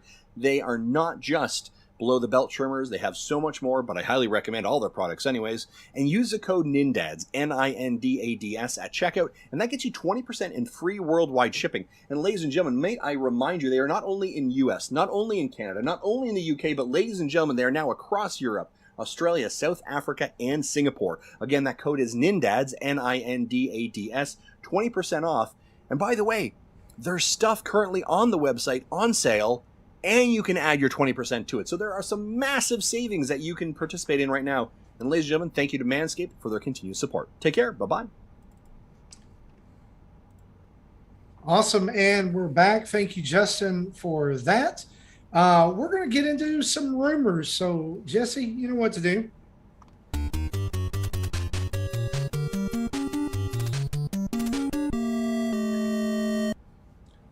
So, the rumor is circulating, and where there is smoke, there is surely fire, that 3 GTA, that's Grand Theft Auto, remasters are being developed currently by Rockstar at this time. That includes Grand Theft Auto 3, Grand Theft Auto Vice City, and Grand Theft Auto San Andreas, using the Unreal Engine with a mix of new and old graphics. And the UI for the games are being updated too, but will retain some of the classic style. And as of press time, meaning at the start of this show, Kotaku is reporting that this remastered trilogy appears to be real, and also appears to finally be coming to Nintendo Switch. So that means we are going to be getting Grand Theft Auto, 3 of the finest Grand Theft Auto games, probably, on probably, I'd say probably because I don't know. I played GTA 3, Vice City, and San Andreas. Yeah, that so trilogy is highly regarded. Yeah. So anyway, they're coming. Supposedly, probably coming to Nintendo Switch. I'd be happy with Chinatown Wars. What do you guys think about too. this? Does this make you excited? Will you triple, double dip or on them or whatever? It would be Actually a single never dip for me, but no, I'm not gonna. It's not my game. Like I said, I had more fun with the 2D versions or the top-down games, the classics, I guess, and then even the DS's Chinatown Wars. I had a blast with that game. That's actually my favorite GTA. Probably because I don't play many other the 3D ones. Like these 3, I didn't play very much of. My oldest, she did, and I just kind of watched her play and listened to her talk about it a lot when she was younger. So, but. I think I might give these a try. I mean, I'm having a lot of fun with GTA Online with Sammy. So, whenever we play together on that, and my daughter is like, I find out she's like a big time crime lord on GTA Online. So, break the law together as a family. We stay together, I guess. So, but yeah, I'm looking forward to seeing. I guess it just depends on when it comes out. If there's a slew of other things coming out, then this will be on my wish list probably, and then go from there.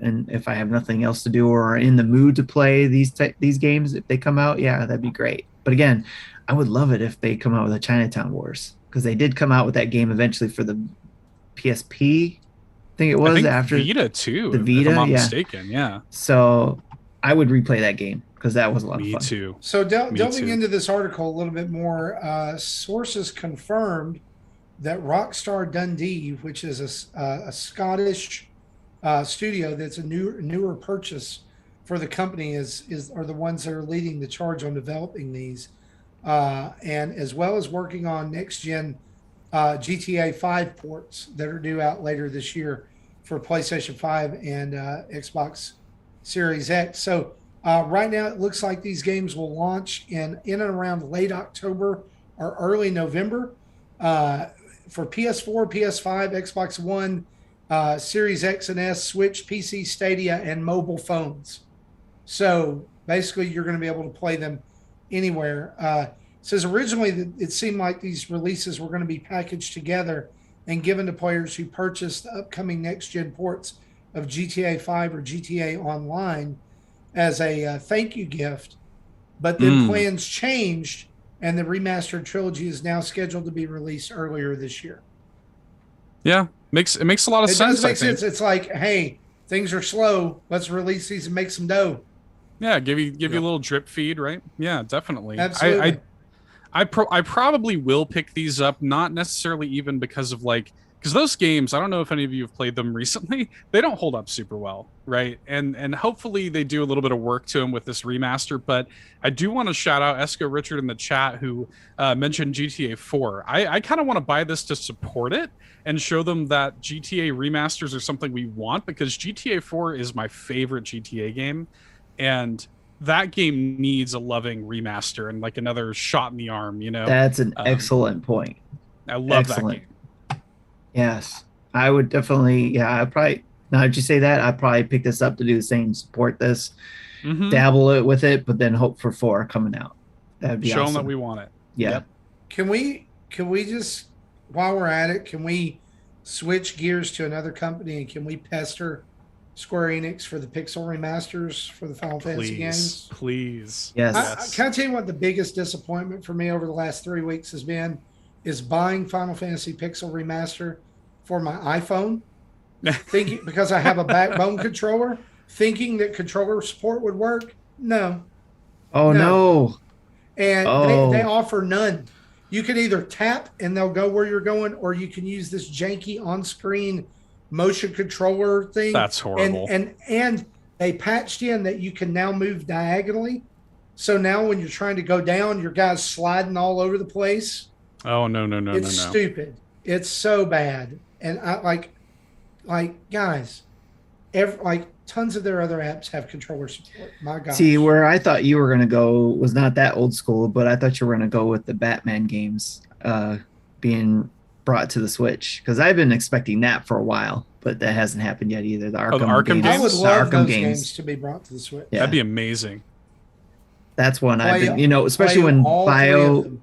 with the bio game. I'm really bad BioShock? tonight with the game BioShock. They get the BioShock games and the 2K games, essentially all those games. When they brought all those out, I was like, oh yeah, Batman's coming out next. The Arkham trilogy. Arkham City was on Wii U. Yes, You know? they need to. They need to bring those out. You could argue that it was there, but wasn't there. Was it It's really a good there? version, weirdly. It was Yeah, a I've heard really a good lot- version of that game. I heard a lot of played it on people Wii like U. playing it with the Wii I U. can Yeah. vouch. It was. No. Okay.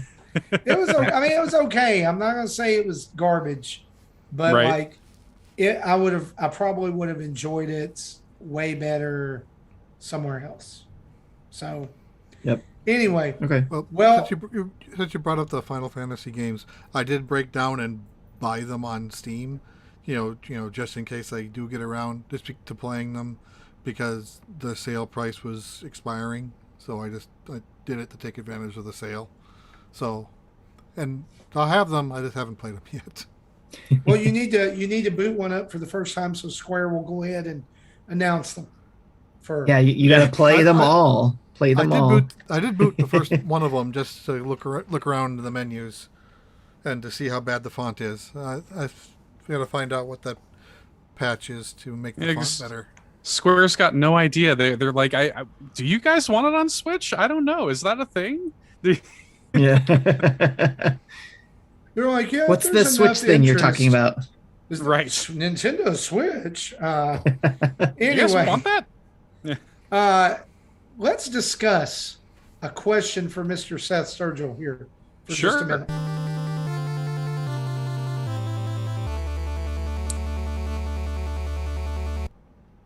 So, Seth, is a member and host of the Keep Nintendo Weird podcast. And man, digging through some gems from Nintendo's collection over there, talking about the good old days when Nintendo wasn't afraid to let that freak flag fly a little bit higher than it does now.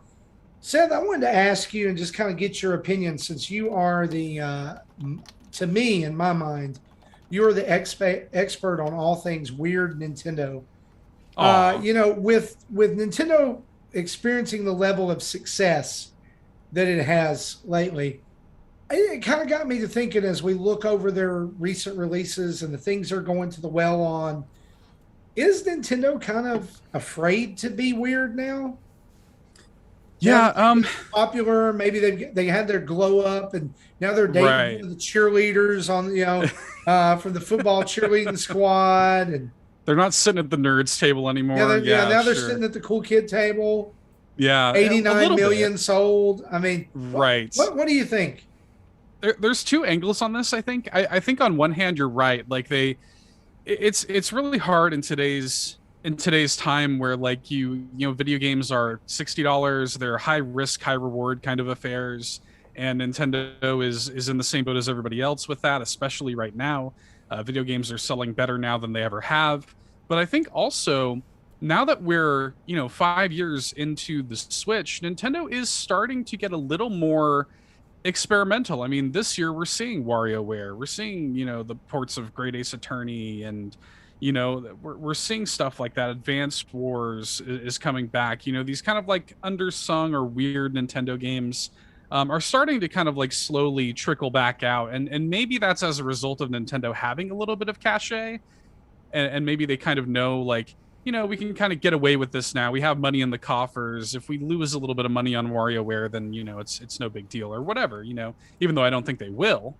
I think the WarioWare is going to do well for them. I think a lot of people have been looking for stuff like that on Switch, but I think they're in an interesting place, right, with Switch, because Switch, in a weird way, is kind of the best place to make this kind of stuff happen.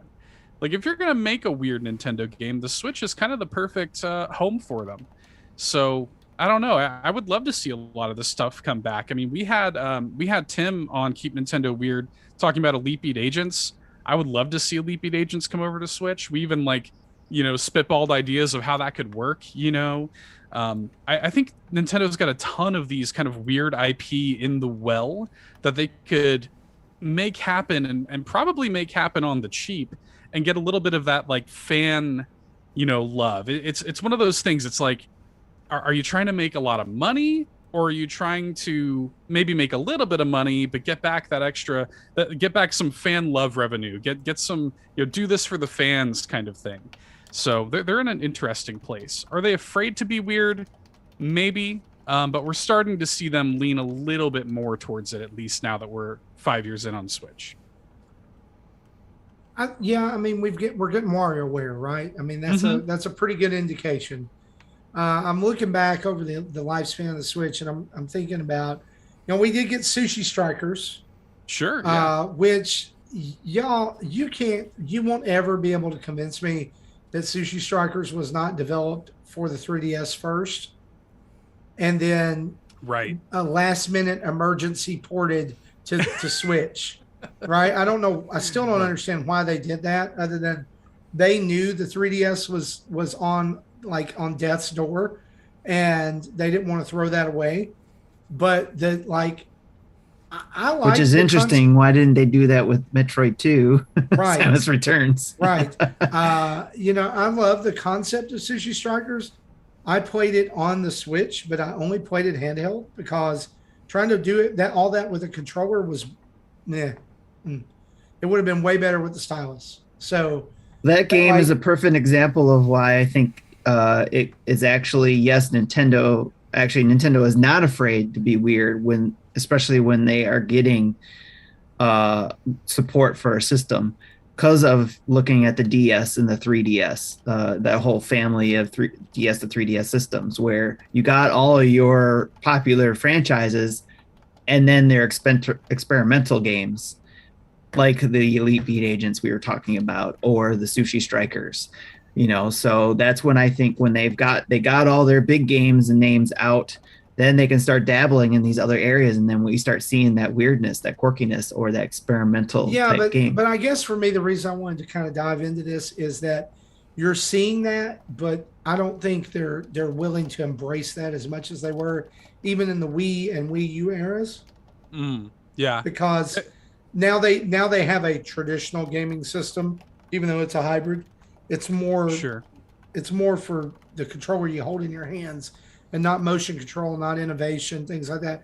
I mean, the what I go back to is like Rhythm Heaven is like a fantastic example of Nintendo being weird.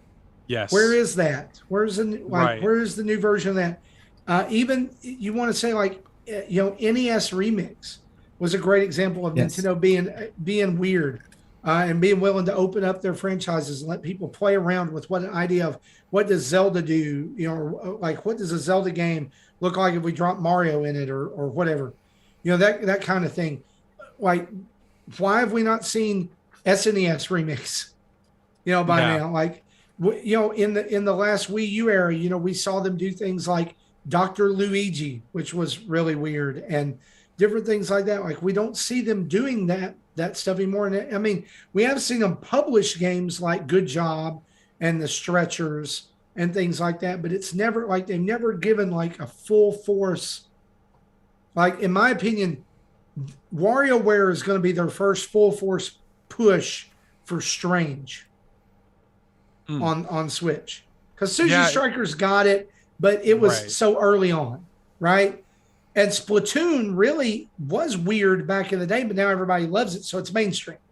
Yeah, Splatoon's mainstream now. It's interesting because Splatoon was one that I was thought mainstream of. in Japan almost right away. Oh yeah. It's like a superstar in Japan, and then ARMS is weird, right?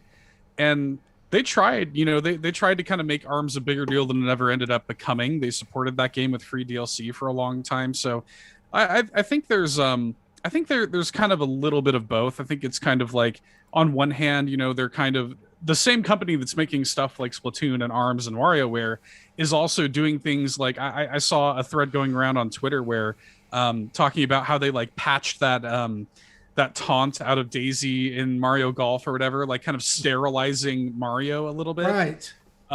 So yeah, it's like I heard about weird, that, right? and that's been in there since like the GameCube Golf, right? Like Right, or and whatever. Yeah, just so weird that they like decided to kind of take that out, and a lot of people were like, Mario, like you can't let him have any edge anymore. You know, Waluigi used to, you know, kind of like be super edgy in the Mario Golf games or whatever, and now it's kind of a little more sterile than people would like. So yeah, there maybe is a little bit of that. It's an interesting question. I would like to see them lean into it more, because we look at the DS, that even as recently as the 3DS has a ton of weird games. Harmo Knight and, you know, Pocket Card Jockey, like these weird games that are made by big companies like Game Freak made those games that is Pocket Jockey. I forgot about Pocket Jockey. I liked that great one. game. Yeah. Great game. And we're seeing, you know, stuff like Part-Time UFO, which I just recently covered on Keep Nintendo Weird, is happening on Switch. But yeah, it is few and far between. And I mean, look, I would love to see more of it, and maybe it's a good time now for it. But yeah, Nintendo, maybe they are a little bit afraid. Maybe it is a little bit of a little bit too much of a risk for them at this point. What was that baseball game on the 3DS? The one you could download where you're the dog owning Rusty's a shot. Real Deal Baseball. Yeah, that was another one. Yes, that I loved playing. I put so much money in that all that. I mean, Part-Time UFO. You That's literally another haggled for the one. cost of the DLC? Yes. I love that game. I love it. Well, guys, Seth, thanks for weighing in on that. Appreciate the input and your opinion. Let's talk about what we've been playing.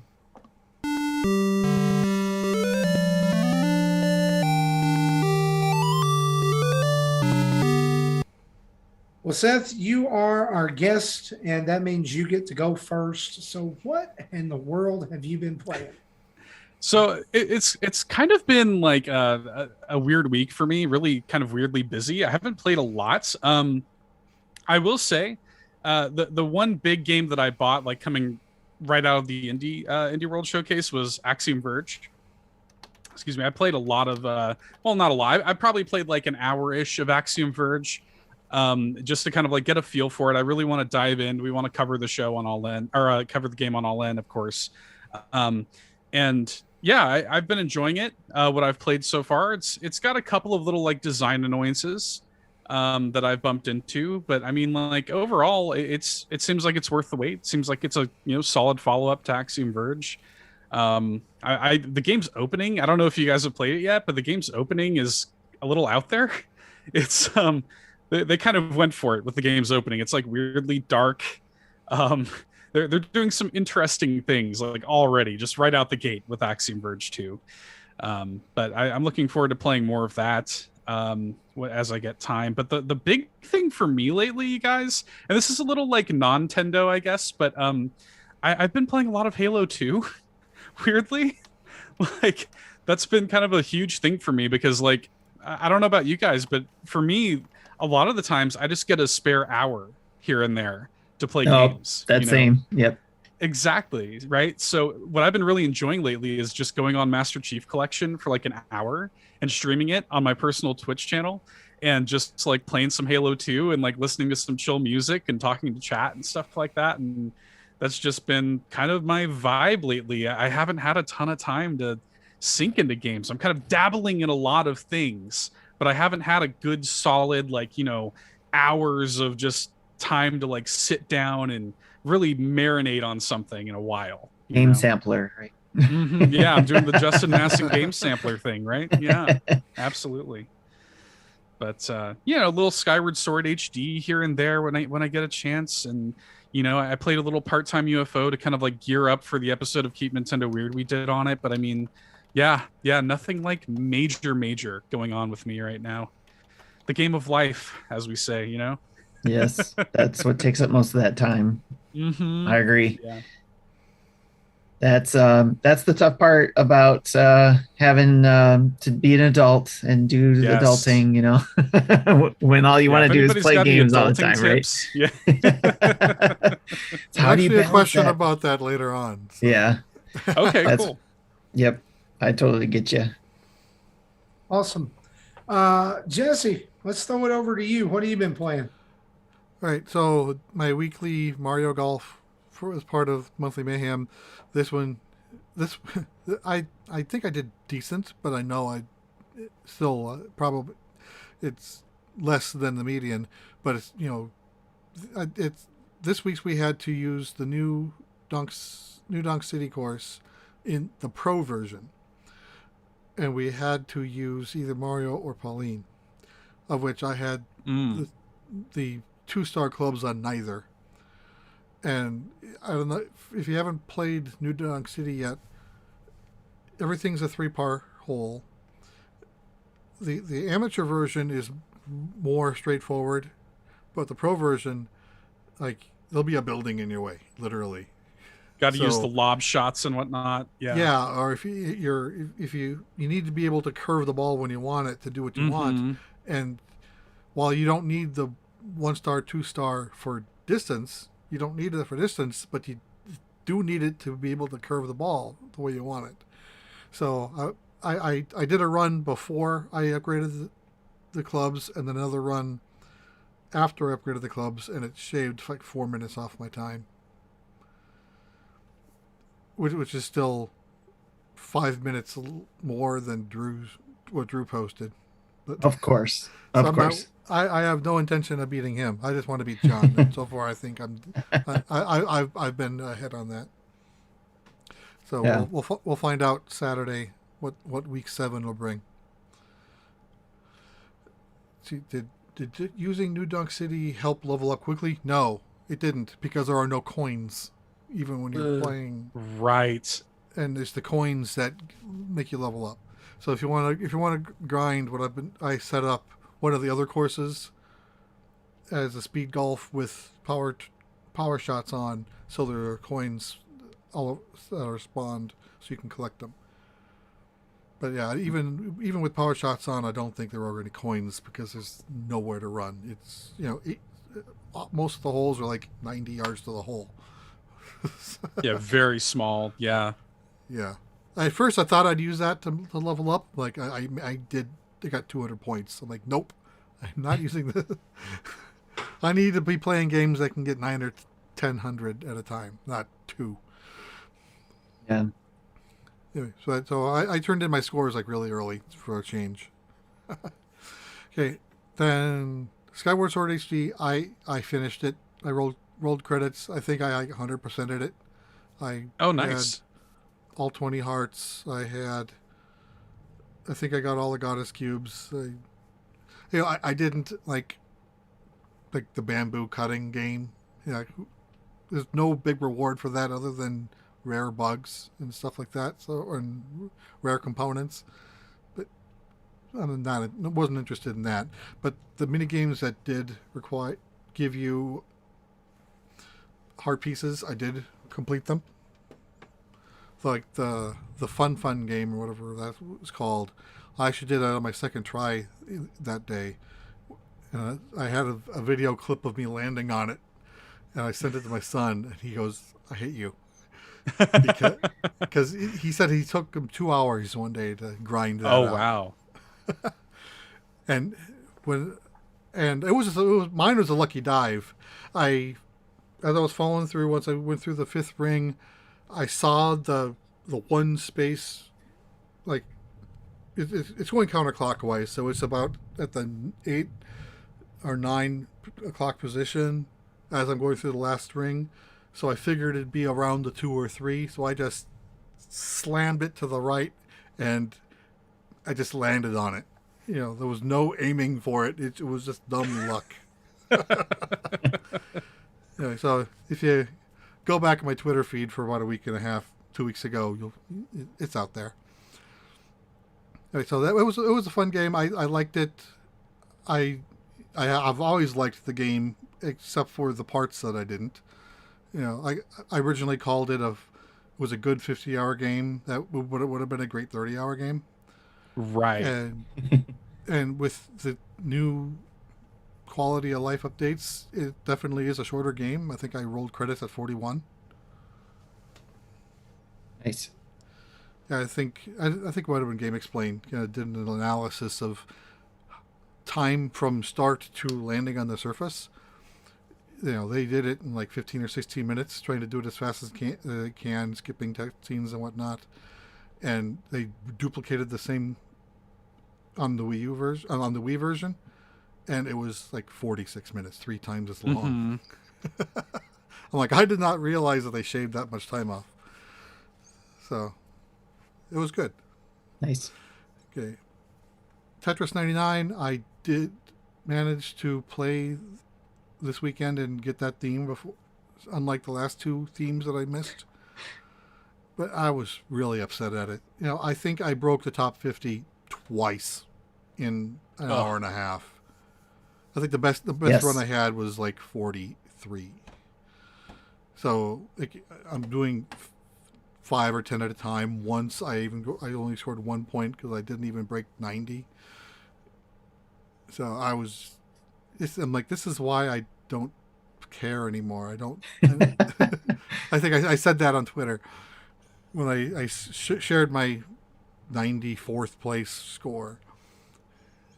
Yeah. Okay, then, so yeah, I think it depends on the theme, and I didn't really like playing it with that music anyway. It's not a theme I'd ever use. So the last game I want to talk about, which I think most people will be interested in, is Boyfriend Dungeon. That was released yesterday. I am playing it on Xbox because it's on Game Pass, and it's kind of like Diablo 1 meets a dating sim. So Diablo 1 specifically? Yeah, because it's like where Diablo 2 has a dynamically generated dungeon every time. Right. And you went into different areas to beat different dungeons. This is like a single dungeon that you just keep going down. Okay. And it's fixed. And you're able That's what intrigued me about it when I was watching the trailer about it, was like the yeah. I assume Just it was how it looked. roguelike. Or Yeah. for those, no, it's not a roguelike. Okay. It's another comparison for those who are more like Persona games instead of Diablo. It's more Persona 3 than 4. It's one dungeon for the entire game, as opposed to many smaller ones. Except for you're going down instead of up. But so it starts off with you're told to go to the mall, and once you're in the mall, you find a sword, and then you find out, oh, this sword's talking to me. And then he calls this the training session. And so you pretty much play as far as you can go until you die. And I managed to get to like level 4. And then at the end of that, then all your XP that you've gained get added to you, and then you level up. So I was like level 4 or 5, like right off the bat. And then the more you level up, the higher your maximum health is. You probably get other benefits that I'm not 100% sure yet. But at least there is a benefit to leveling up that's tangible. And then, as you play, you meet other people. You find out that these weapons that are talking to you turn into people, and they kind of do this at will. Not every person is a weapon. So, like you, as the player, you can't turn into a weapon, so they call you a wielder. So, and there are other humans in this world that are wielders as opposed to weapons, and so you very, very quickly get the choice of 3 weapons, and as you go down the second time, every time you go down to a new level, you're able to switch weapons out. And the reason why you'd want to do this is you start off with level 0, and then you go on a date, which is kind of like the story. During the dates, very rarely do they have any actual choices, but you have dialogue tree choices through text later on. Excuse me.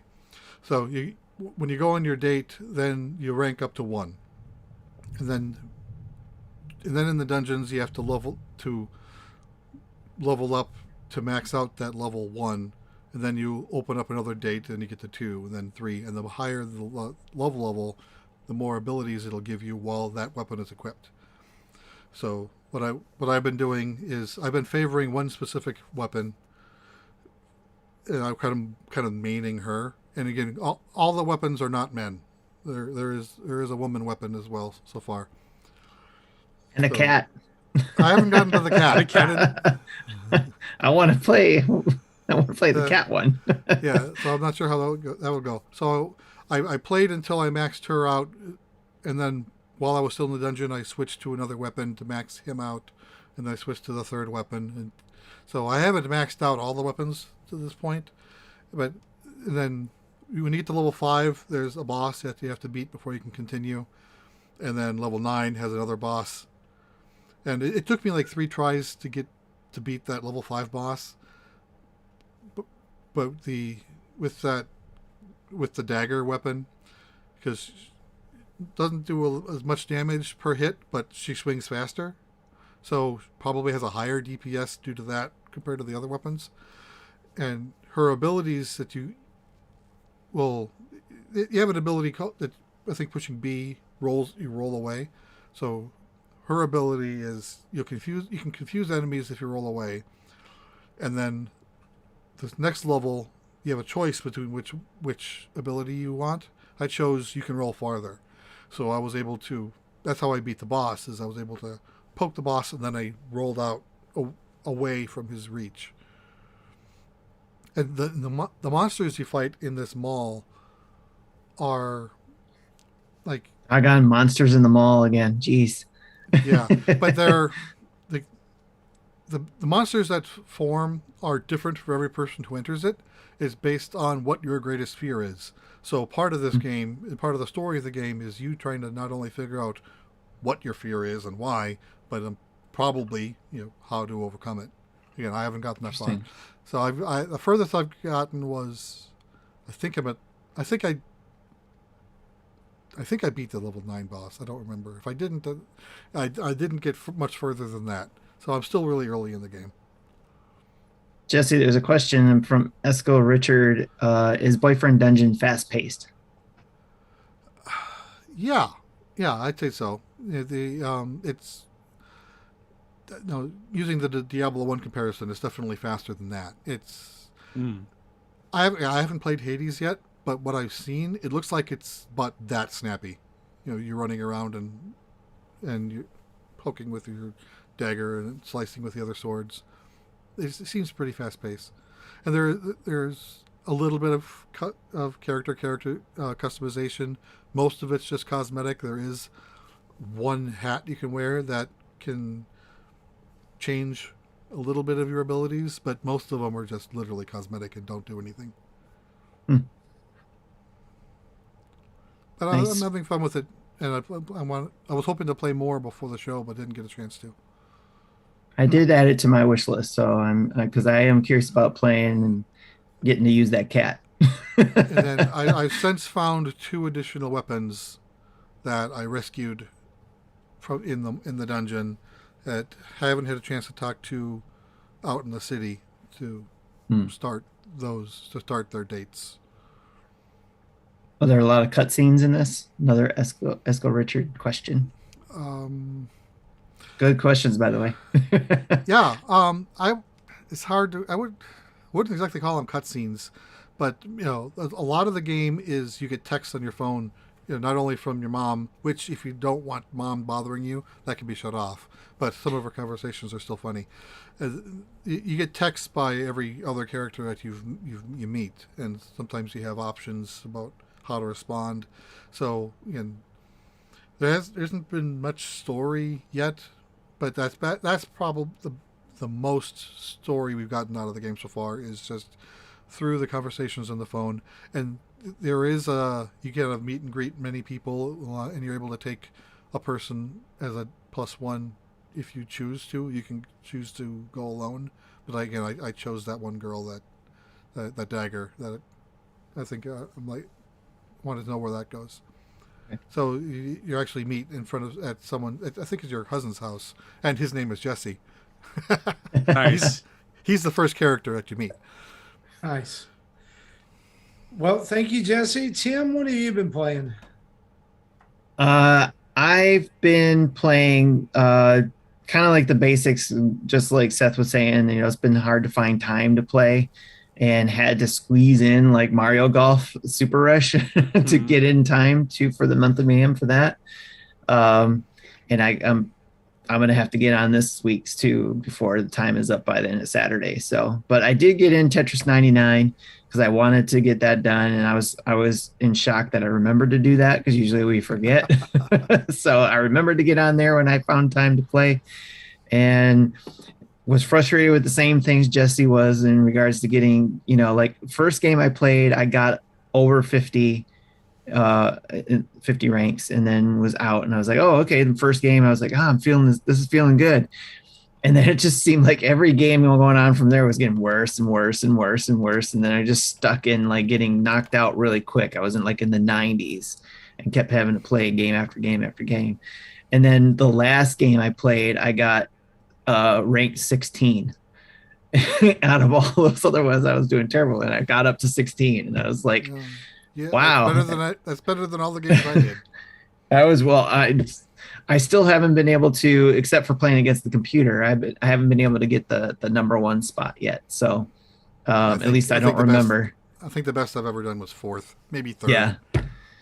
So but it's still, to me, it's still a lot of fun, even though I got frustrated with it at times. So especially getting out like at 96 or something, or 94. It's like, well, crap, geez. And my wife's looking at me like, you okay over there? When I'm sitting there trying to play and get these points, But yeah, I like it when they do these type of things because it gets me wanting to play if I remember, obviously. So, and then the last game I've been playing and having a lot of fun with that I have a video out for, a Let's Play video for, is Banners of Ruin.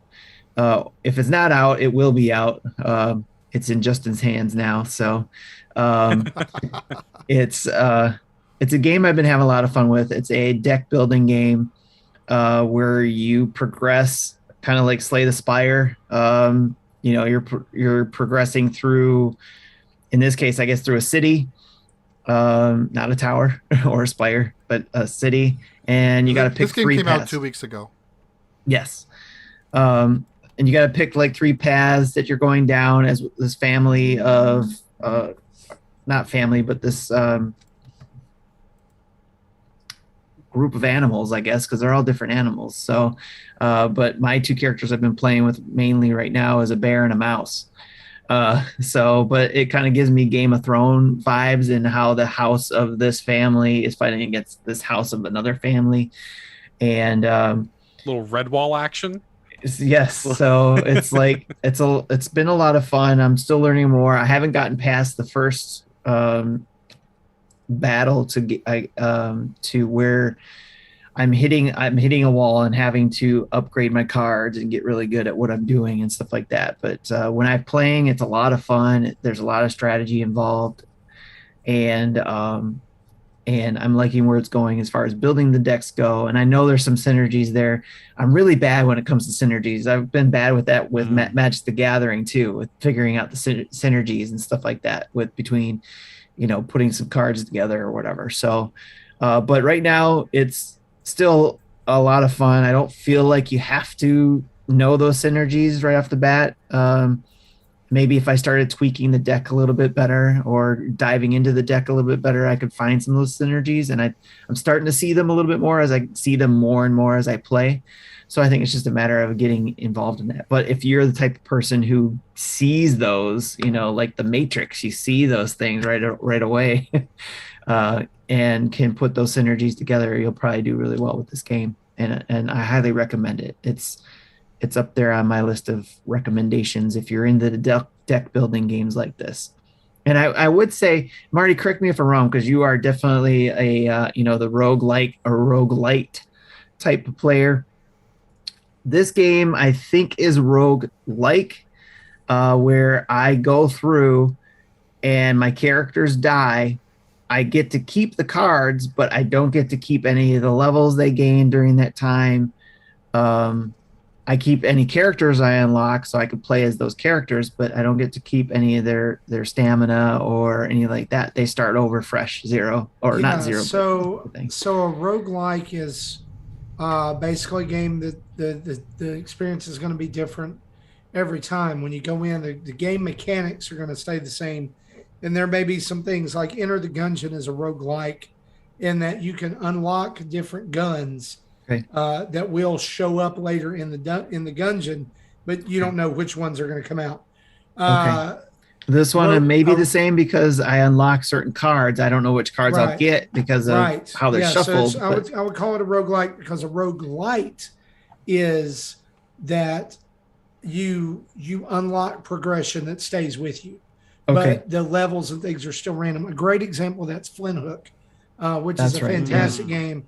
It does have progression. I mean, you can, like, there's definite levels to that because you're collecting bounties. So once you finish a boss, it's done. But then the next time you go play, like if you go into level 2, it's going to be different every time you play it. So that's the difference between a like and a light is the progression.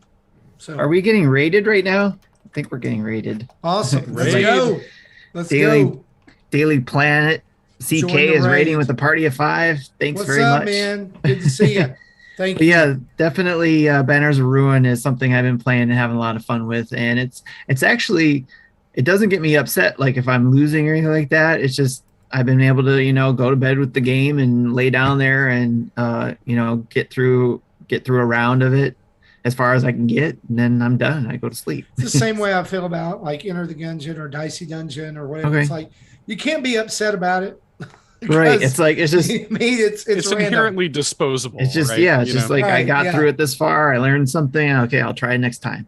So, but quickly on deck, I have like what we've been talking about earlier. I have Art of Rally. I have that downloaded finally, and we'll have a video out on that hopefully, and then I also have Islanders Council Edition downloaded because that one intrigued me because I love SimCity. So this one kind of gave me those vibes. So awesome. Well, I'm glad you mentioned those two because those are actually games I'm playing right now. Sweet. So maybe I could kind of give you some insight and see what you think about them next week. So I want to start with Art of Rally, which I talked a little bit about earlier in the show.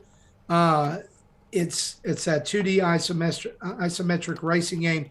I'm not actually raced against anybody yet because the first thing they drop you into is it's like a tutorial open world, like one area of the game, and there's things to collect. And I was just enjoying driving around and seeing all the different places that you could go and all the way things. So anyway, that one, it was really cool.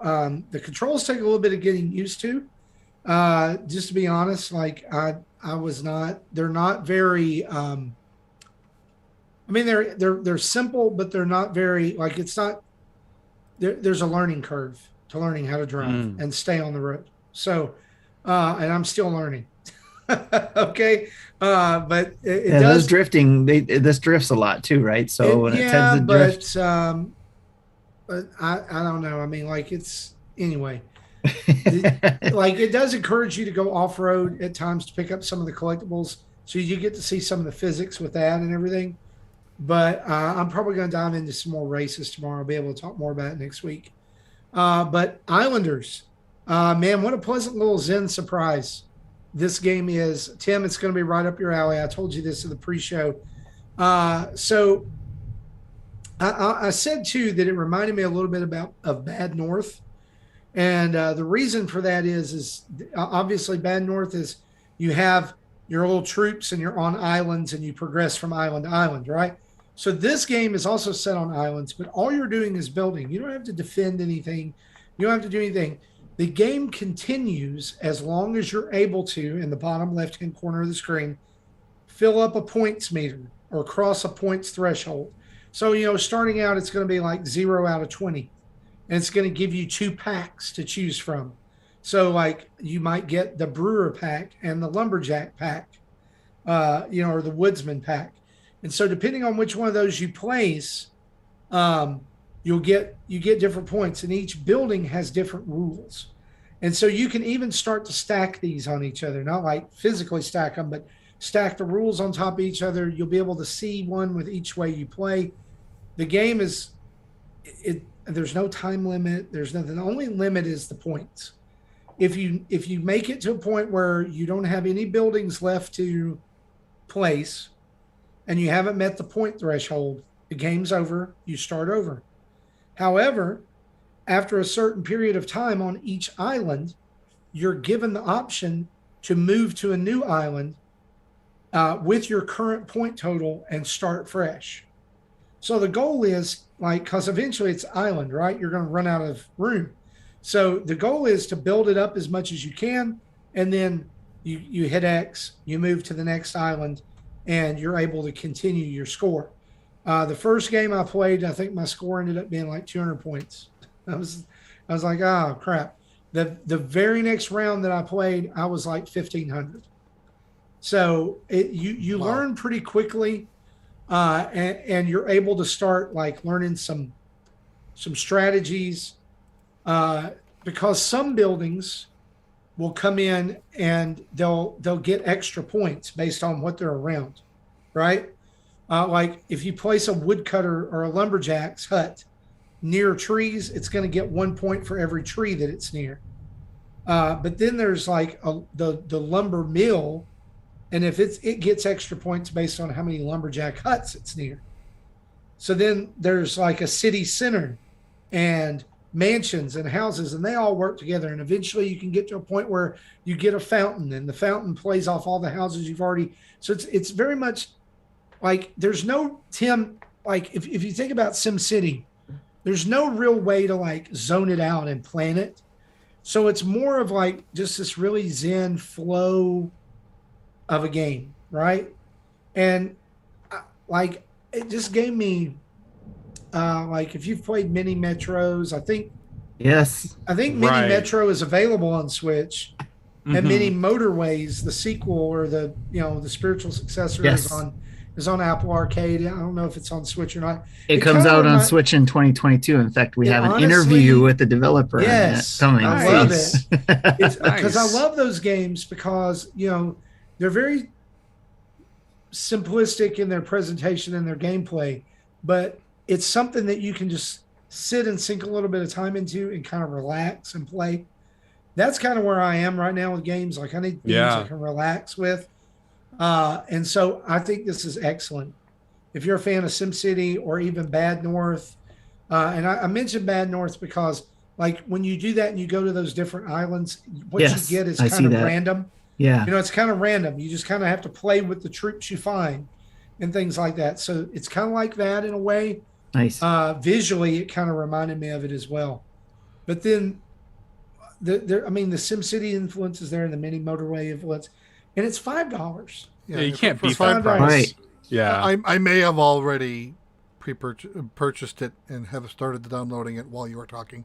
Yeah, listen. Yeah. That's what I want to do. I want you to spend money.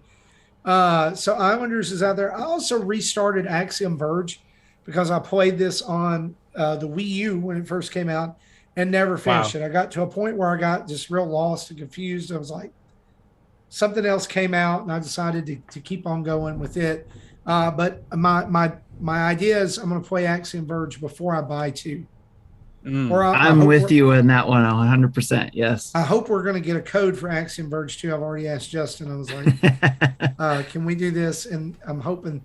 I definitely want to finish Axiom Verge 1 first.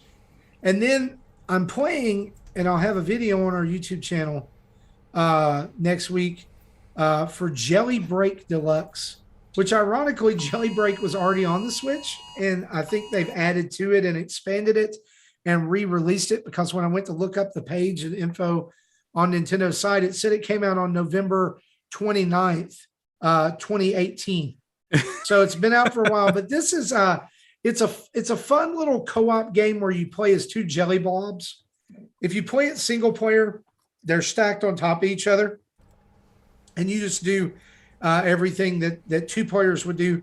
It does a lot of with color switching puzzles, because there's platforms that only the orange blob can get on, or only the green blob can get on. And so what is what the difficulty comes in that the player, when you're playing 2-player co-op, the player that's on the bottom controls movement.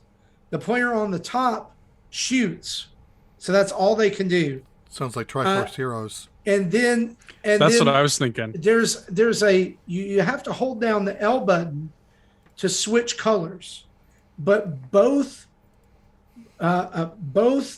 people have to hold down the L button to switch. So earlier we were trying to get to this this thing, and it was like these platforms, and they were coming out of the wall, right? And it was like green platform, orange platform, green platform, orange platform. I swear to you guys, it took me and my son 30 minutes to make it up there, because it was like, all right, I'm going to jump up here, and then we're going to jump. Okay, switch. All right, now you jump, switch. Now I'm going to jump. Oh, you jumped off my head. Why did you do that? You know, so we would just, and at the end of it, like we got to the end of that level, and he looked at me, and he's like, we got to quit. We just can't do this. We can't do it. But anyway, so I don't know how much this costs on the eShop. Can you guys run that and check that for me just a minute? It's GELLY. I think it was $19.99 if I'm not mistaken. Yep, $19.99. Okay, so it's $20. It feels like it's going to be really short.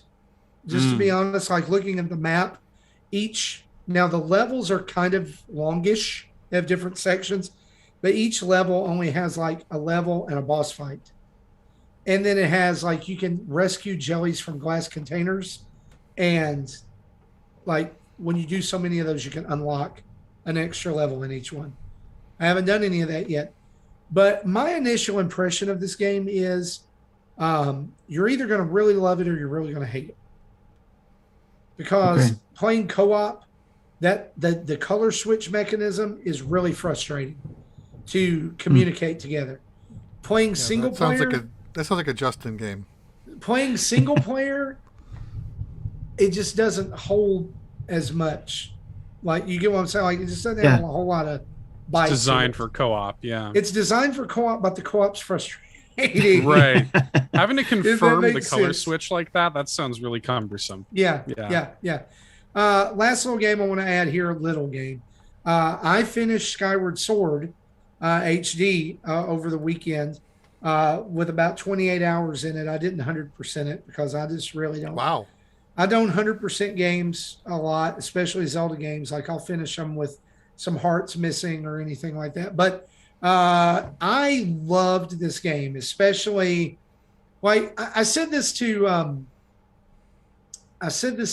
Dave Ernsberger because he was asking on Twitter how I enjoyed it, and I said I've never had a game let me down and build me back up as much as Skyward Sword did. Like, it was a continual cycle of, oh, that's a really poor choice. Oh, but I really love this. Oh, that choice sucks. Oh, but this is really good. And where it really hit home for me is late game when you're back in Farron Woods for the last time and you get to the Tad Tone section. Everybody hates that, right? And I wanted, like, Seth, preach, man. Like, I want to find the guy at Nintendo who thought this was a good idea and strangle the life out of them. For real? Come on. But they made up for it with the thing at Elden Volcano, with the Link Metal Gear Solid, right? Basically, I mean, the end of the game was so good. The fun, to me, I don't care what anybody says, the most epic final Zelda battle of all time is Skyward Sword. Skyward Sword. Twilight Princess is a second for me. And Wind Waker's a third. Yeah, I love Wind Wakers. Yeah. Yeah. I'm not going to spoil anything. I'm just saying you need to play this game. I never finished Skyward Sword in the beginning for two reasons. Number one, I hated the motion controls. I was suffering through them just to play Zelda. But my Wii stopped spinning discs. The disc drive went out like a month after I got Skyward Sword, and I was at the Sand Sea part. And I was like, man, I'm 15 hours into this game. I'm not doing this again. Because I sent it off to Nintendo, and they deleted my Skyward Sword save. I was like, I'm not doing this again. It'll just remain unplayed. So, yeah.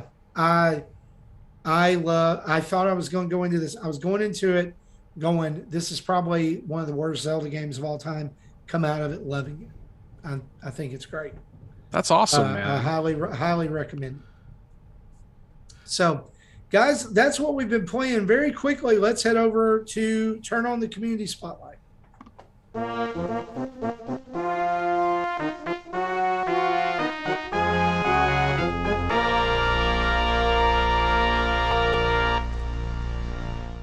And here at the Community Spotlight, we love to start out by highlighting our guests.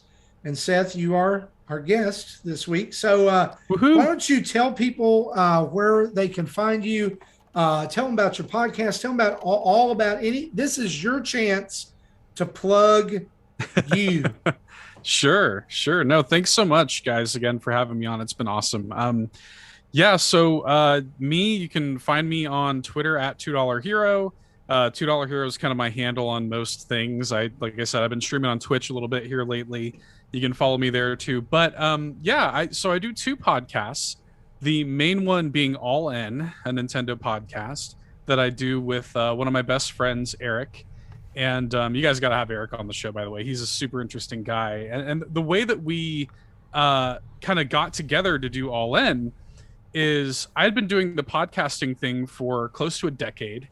And he had been doing military, he was a journalist, broadcaster for the U.S. military for almost the same amount of time. So, and we had been wanting to work together for a long time. And like I said at the top of the show, like when the pandemic kind of started, I was listening to you guys like I couldn't get enough of it. I was going back into the back catalog. I was listening to you guys constantly, just like drinking coffee and playing Animal Crossing. That was my life, right? Like when the pandemic started, that's all I was doing. And so he and I have been lifelong Nintendo fans, and so we just kind of started talking. We were like, dude, like let's take your experience, Eric's experience with military broadcasting, my experience with podcasting, and our mutual love of Nintendo, and let's make our own Nintendo show. And we were like, well, what are we going to do differently? Right. So we kind of went for the variety show angle. So if folks have ever listened to our show's super long. Like we routinely go 2.5, 3 hours long, like all the time. Like this week. Yeah, exactly. Right. So we go long all the time. And it's a variety show. So we have kind of like rotating segments. We cover the weekly news, what we've been playing, just like every good podcast. Right. But we also every week spotlight an indie game, and as often as possible, we love to talk to independent developers to spotlight an awesome indie game on the eShop. We have a weekly top 5 segment that we produce every week. Try to be thematic with it. Like this week, in honor of Free Comic Book Day, we're doing like our top 5, comic book based Nintendo games. And then we have a kind of revolving main segment. It may be a review, it may be a guest interview. This week we've got the great Phil Summers from Hand Drawn Game Guides on the show, doing an interview with him. That's going to be awesome. And I pledged my money. Yeah. Oh yeah, me too. He had me hook, line, and sinker. Same here. So yeah, great interview with him. He's been great. And we try to, like, we've had Marty and Tim, like I said, on the show. Tim's been on multiple times, as a matter of fact. And we've been doing it for a little over a year now, and kind of as a celebration of our first year, we did a few things. We launched an all-in Discord, and we did an all-in a couple of like sister shows. So Eric does a really cool show called Gamer Glossary, which is kind of like for like family members or friends who may not be super big into video games, to describe terms like the jargon that we as gamers know. Love things the like glossary. RPG. Exactly. Like terms, it sounds like we're literally speaking another language, right? Yes. So Eric does he does that. a great job with those. I love those. Yes, he does a really good job, just real short, bite size. And then so I launched Keep Nintendo Weird, which is kind of a sister podcast, and it's a weird Nintendo show about loving weird Nintendo games, where every other week I'll have a special guest on, and we just gush about a weird Nintendo game that they love for 30, 45 minutes. And just kind of like a quick, snappy, fun little show about weird Nintendo games. And I'm having such a blast doing that. And I do that one on video. All In's only audio, but that one's on video. So that's kind of my thing. You can find us All In, a Nintendo podcast, on all the podcast feeds. All In on Nintendo Podcast on YouTube. We're at All In Podcast on Twitter. Keep Nintendo Weird is also everywhere on podcast feeds. And at KNW Podcast on Twitter is where you'll find that too. So just having a ton of fun, man. And so great to like be a part of this community of Nintendo, podcasts and content creators, getting to like get to know you guys and all the amazing people in the community. It's been such a joy. And I owe you guys honestly so much for kind of inspiring me and inspiring us to like kind of jump in head first and really, start making Nintendo stuff. It's been a blast. Well, Seth, we super appreciate you. The stuff you guys are doing over there is phenomenal. Thank you. If you are not already going and subscribing to All In and Keep Nintendo Weird, what are you doing? Come on. You can listen to more Nintendo podcasts than just one or two. Go over there and punch that subscribe button. Go and check them out. Go follow them on social media. Fantastic content, even better, guys. Thank you so much. Go and listen, check that out. And the work you guys put into your shows too. I mean, it's like on par with, we always, joke about what the Mega Dads do and stuff like that, but we know Adam puts a lot into his stuff too. And you guys do really good jobs with how you produce, and you can tell how much love you guys put into your shows. So thank you so much. That means a lot. We it's so nice to hear that from like our peers, because it's one thing you sometimes you feel like you're just kind of screaming into the void a little bit, but it's so nice to like talk to guys like you that we look up to and respect and hear that. So that really does mean a lot. And I mean, like the work too, like with me, like I do the editing and a lot of the images you see on social media are made by me, but then Eric, he is like a mastermind of like marketing and social media. Like he used to be a store manager for a game exchange, and he literally changed the way Game Exchange does their social media. He was so good at it. Wow. So he's kind of the guy behind all of our social media. And so, yeah, we just, with our powers combined, we are all in, right? You are. So. You guys have All In rings you guys put together. We won't ask which one's heart. Guys, here's what we're gonna do. We're gonna call an audible this week because we've been a little long in the tooth already, and we've got some great questions, but a lot of them would require us to dig in a little bit more than we have time for as we round out the show. And so we're just gonna pick up a couple of these questions. And if you send in a question, understand this: they are in the notes, and we will get to those next week. All right. First question I want to highlight here is Mecha Dragon 101 asks, will Tetris Effect work for Labo VR? I mean, you can put it in there, but it's the connected version, which is different than the PlayStation original launched. This is, basically a port of what Xbox has. So there's no VR. Yeah, it'll just be real blurry, and you won't play good Tetris. Michael PJP asks us this: what's everyone's predictions for the next few alt skins in Mario Golf? Do you think there'll be boring non-sport outfits like tennis? Seth, just one prediction, real quick. Just throw it out there. Captain Toad. Let's see it. Okay. I want Captain Toad. Tim, prediction? I'm going with, I like the Captain Toad one. I'll just go with that one. My vote's for that. I concur. I really do. Jesse, what about you? I was thinking like Tuxedo Mario and Wedding Dress Peach That'd be from Odyssey. Cool. Yeah, wedding golf. Yeah, I don't know. Like, it's the honeymoon, right? Listen, Michael just called him boring, but I'm just gonna say I want regular Waluigi and Wario. Oh, I got one. Can I get Mario getting Samus's helmet again, like he did in Paper Mario? Can I get that? That'd be awesome. Can we just get a skin that turns him into Paper Mario and like he's flat, but then when there he hits the ball, he turns sideways and disappears? That'd be sick. That would be awesome. There and you his running motion is to fold up and fly as a paper airplane. Perfect. Nintendo, I give you that. Yeah. There. Well, there Doug Bowser's watching because Seth's here. So that's right. So he's taking notes. Yeah. One more I'm going to throw out here, and this is just a comment. Solo something says, I am the only vote for Xenoblade Chronicles 3 discussion. That way, any angry looks and DMs can be sent efficiently. Yeah, we're. Our chat has got some right here. I'll throw these out here. Birdo as a character because she's in the story. Shy Guy and Makes sense. With 4 colors. It says waifu dress Rosalina. Samus would be a cool gold character shooting the ball out of her cannon. Mecha Dragon also says maid Rosalina. This is de-escalating.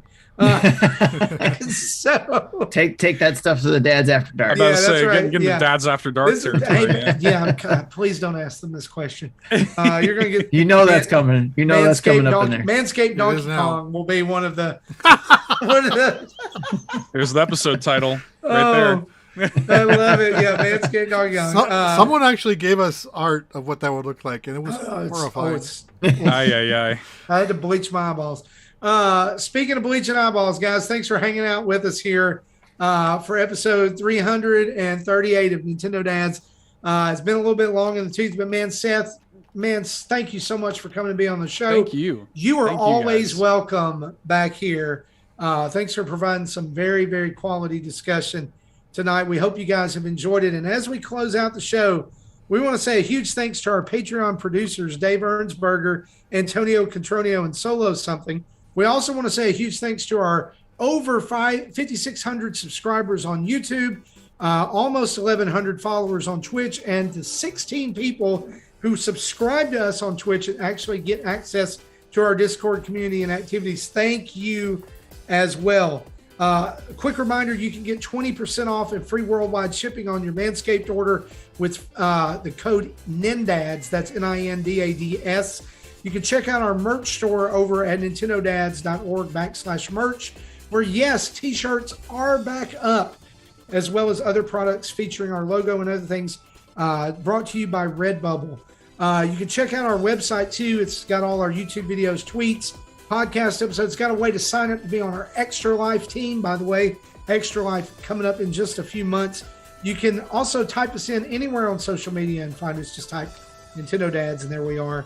Email us at nintendodads@gmail.com or call in and leave a voicemail at 929-25-NDADS. That's 929-256-3237.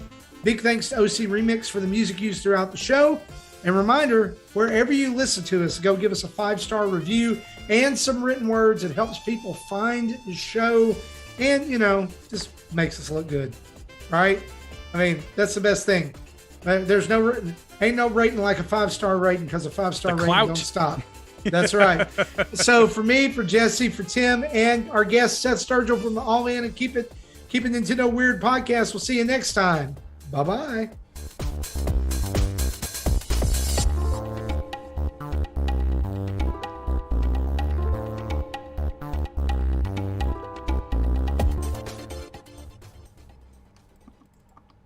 Thank you for listening to Nintendo Dads. We sound like the goddamn Nintendo Dad.